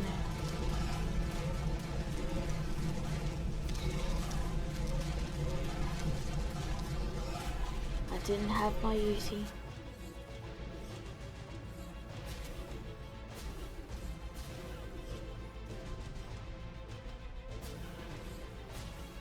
I considered my options as I brought down the figures. I went in with the spear, and I knew that if I wanted to, I could win this fight. It would take a long time of running around, shooting it down, stabbing it occasionally.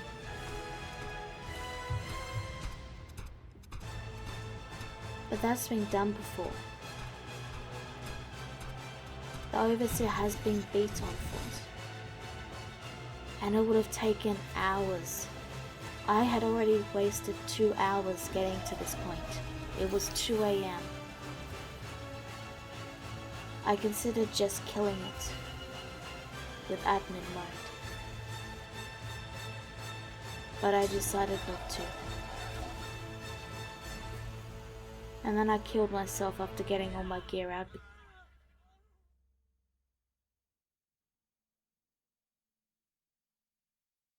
I had a little problem with some Troodons while I was gathering honey, so I put in myself into admin mode just to take off my gear because they couldn't kill me and it would take them ages to break through my armor. So I did that just to quickly get my armor off so they could kill me. I think that's fair. I gathered all the fiber, all the things. I used all of my crops and got as many veggie cakes as I could. I remade the army and I flew to the Tek Cave. I leveled up 10 more Argies. I fed all the Therizinos. I got them to follow on lowest. And I even found this really cool pygmy Argie. I mean, it didn't come out with the colors of its parents, but it's pretty cool, so I decided to bring it along. I figured it, it wanted to prove itself. It said it wanted to be in the big leagues, wanted to be part of the flock, so I brought it in. And yeah. With the dwarf Argentavis, the first step was to get everyone in.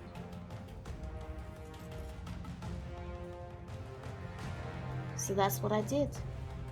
Slowly walking them in through the lag spikes that all caves bring about.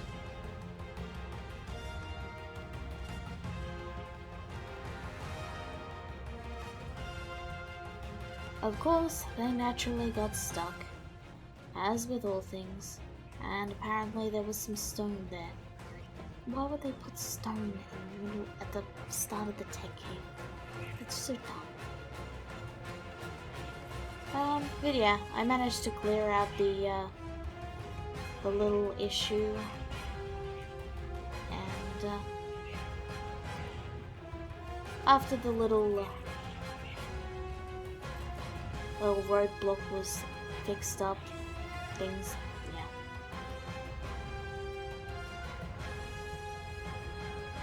got everything in. Every single theory. I even brought in a Rex just because. Slowly bringing them all down and into the cave. I brought in all the Argies to join the dwarf Argentavis.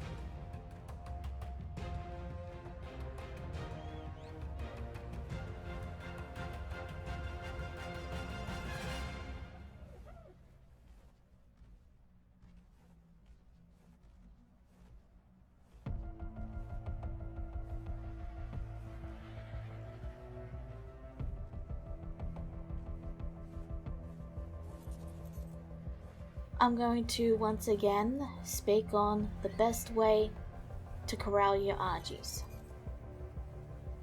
Because this time I put them all on aggressive.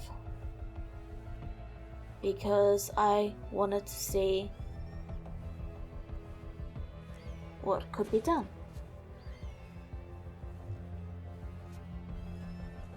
They got far more hurt when I put them on aggressive compared to when I didn't.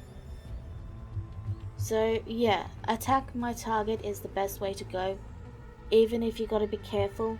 Honestly, just bring an extra Uranus in case you lose your one in the cave. And basically if you do that, you'll be fine. I mean, you can bring in 20 dinosaurs, so I mean, you can bring 50 dinosaurs into the cave and 20 into the Overseer fight. So you have no real reason not to bring in an extra Yuti. So yeah, don't be afraid to bring in extra dinos for any of your special ones.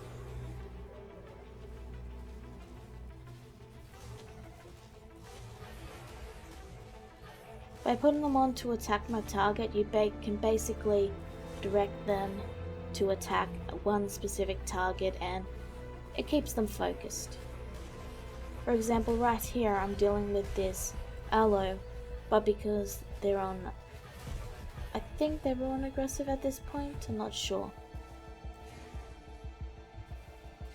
They were focusing down the wrong target.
So I had this issue where all the Argentavis, because they were on aggressive, they went right past some very dangerous creatures. So naturally I couldn't bring the conga line down here. And basically what I did was I brought the creatures to my Argies. But yeah, this is why you want them on attack my target and not aggressive. Because they could very easily go deeper into the cave and leave you to deal with certain bad creatures.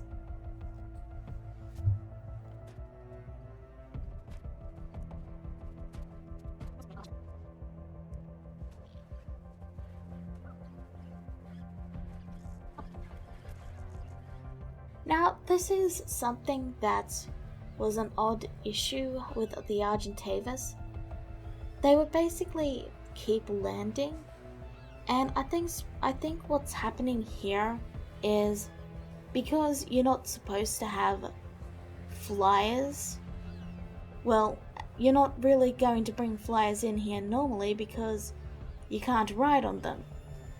But they also can't stop you from bringing flyers into the cave on follow. So I think they're being forced to land, but then realizing that they're on follow, and that's why they keep landing. Personally though, I don't understand why they won't allow flyers in. I guess it must be to do with the AI, but like, look at these guys. They just do great work. They are really, really good in the Tek Cave. Cannot recommend Argies for the Tek Cave enough.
First things first, I bring the Rex because the Rex is the hardest, and its turn radius is so derpy, you basically have to bring them in single file along this bit, and it's just easier to do it manually.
Oh, get him! He can do it!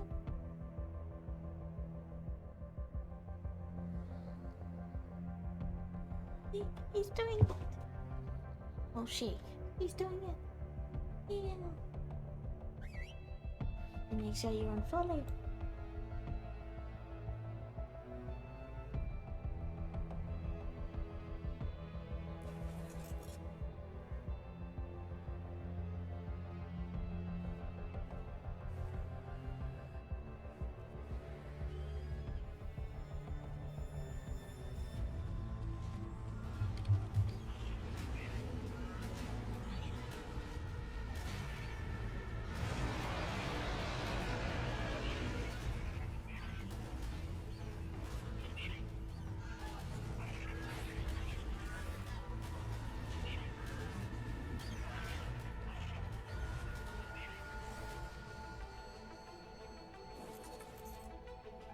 You did good.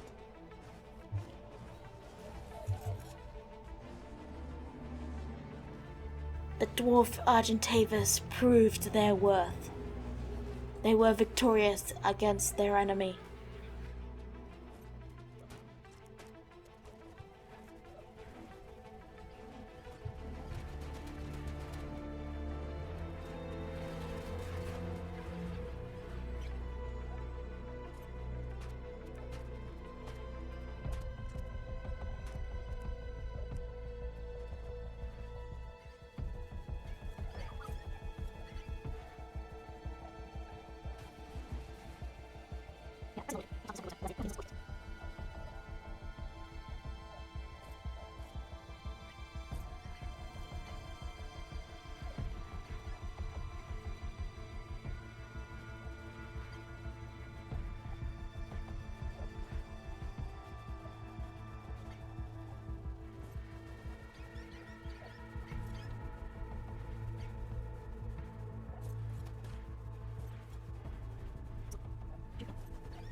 With just one creature left in our way, I fired the shot and lured it to its death. It would not die slowly. Well, it would die slowly, of course. But with it in the lava, it was no longer in our way.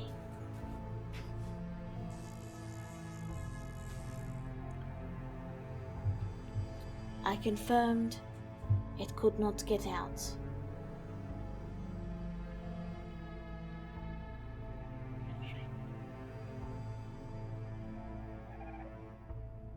You watch that giggle, okay? Him there? Watch him, make sure he doesn't move. The dwarf Argentavis took on their noble duty. The final task that all of them would get, because they had succeeded in their mission. They completed the cave.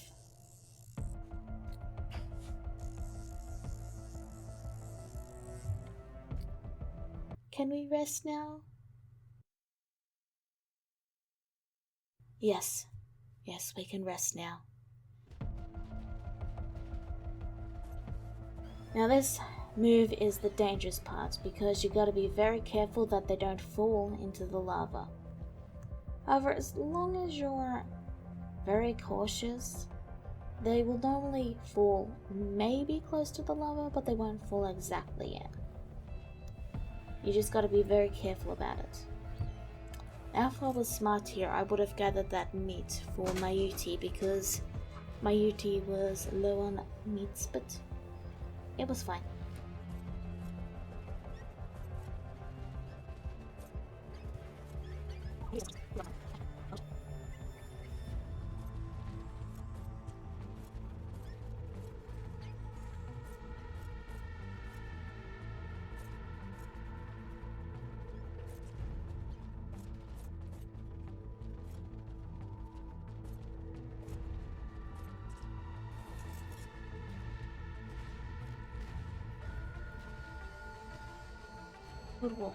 Good work. You mind watching him for a little longer? I'll see you when I've, completed this. Good work.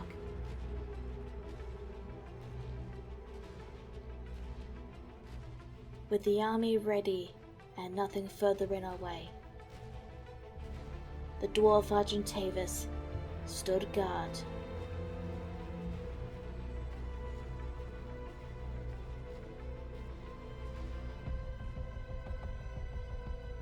Oh good, he can't actually get out.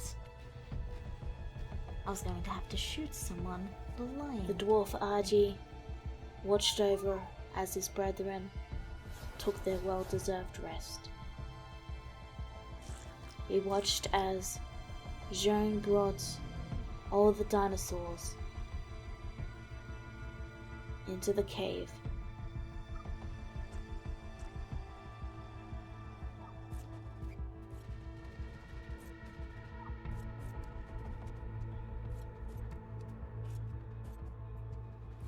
With everyone on the platform, I filled them full, and I began to line them up,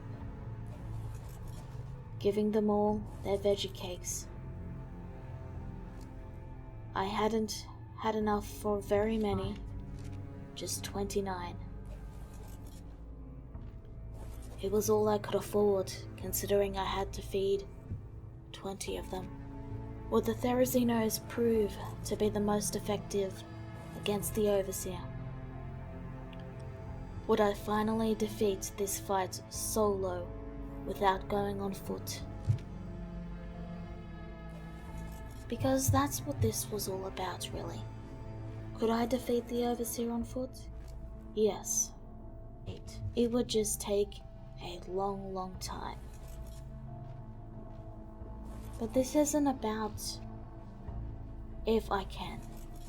This is not a challenge run. This is about showing you how to best defeat the Overseer. This will be the third time you see me attempt this.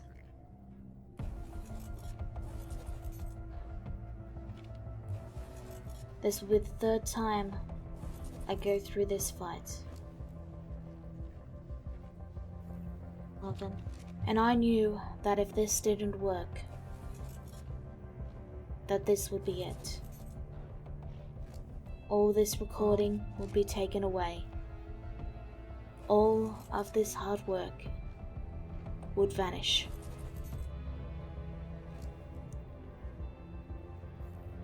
Because I wanted to beat the Overseer.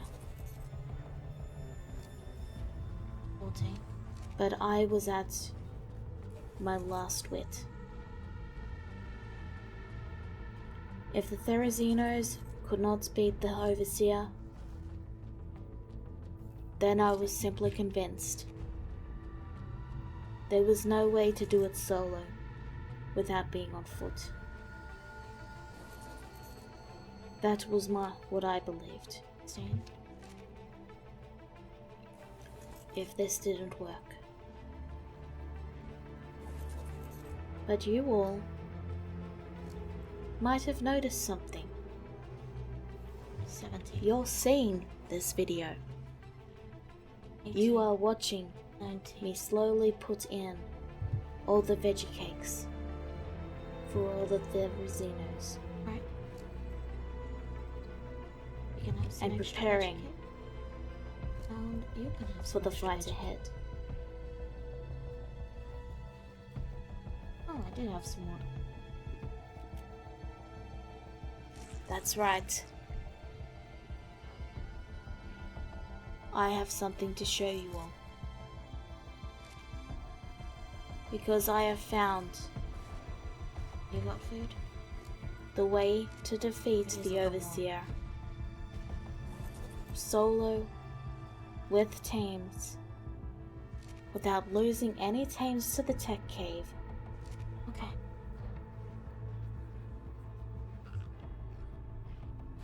I got every single tame to the platform. I got every single tame into the fight.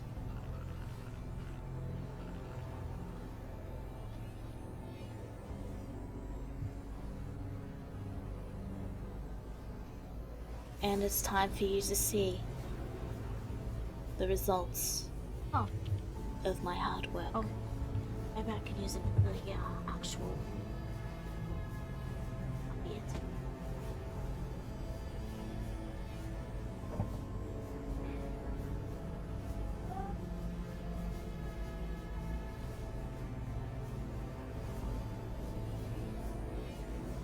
Here's what it has to be the one.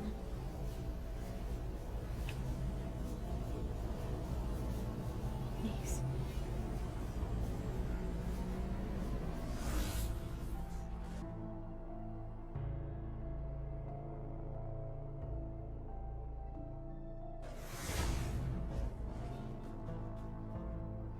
Okay.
So now I will speak of the best way to use your dinos for this section and speak about certain mechanics that the Overseer has.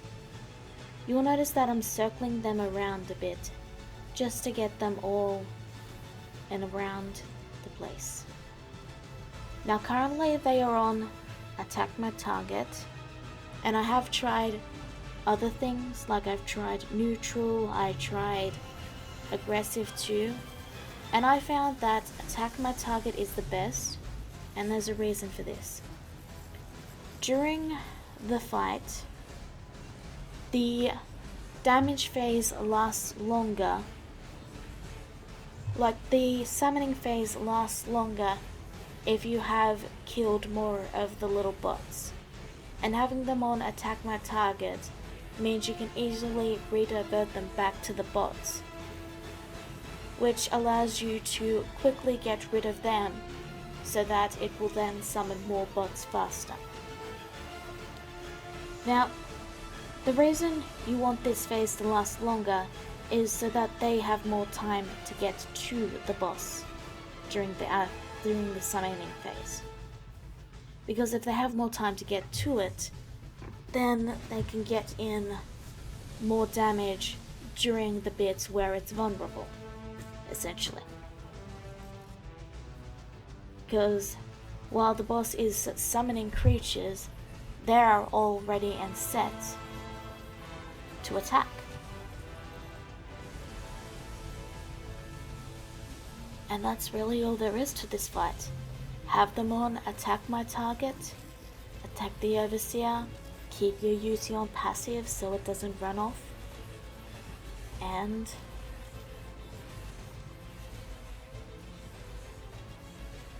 enjoy the fight.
I was victorious. Joan of Arc had done it. She had proven that birds were indeed superior. Let me out. Now, there was a bug with the Overseer fight where it would wipe your inventory. And I always forget to do this. But you should put your stuff on a dinosaur. Simply because, yeah, that way it doesn't get lost. However, I didn't think of this until afterwards. And some of my stuff was indeed not on a dinosaur, and I didn't lose it. So I can confirm that bug is no longer in the game. With that,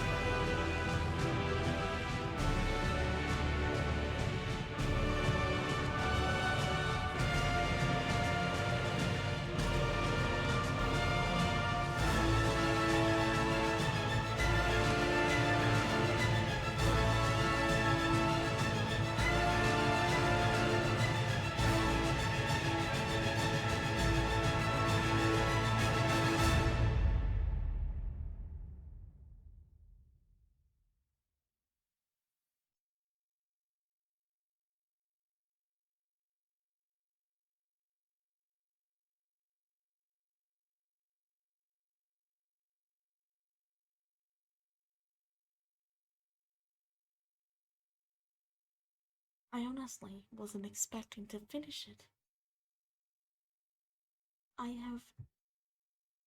My god. I actually did it.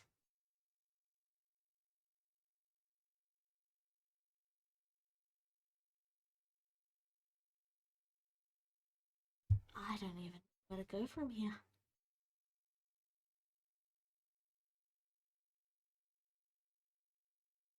I did it.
Thank you all for watching. This is now the end. Hope you enjoyed your time. See you next time, my friend. I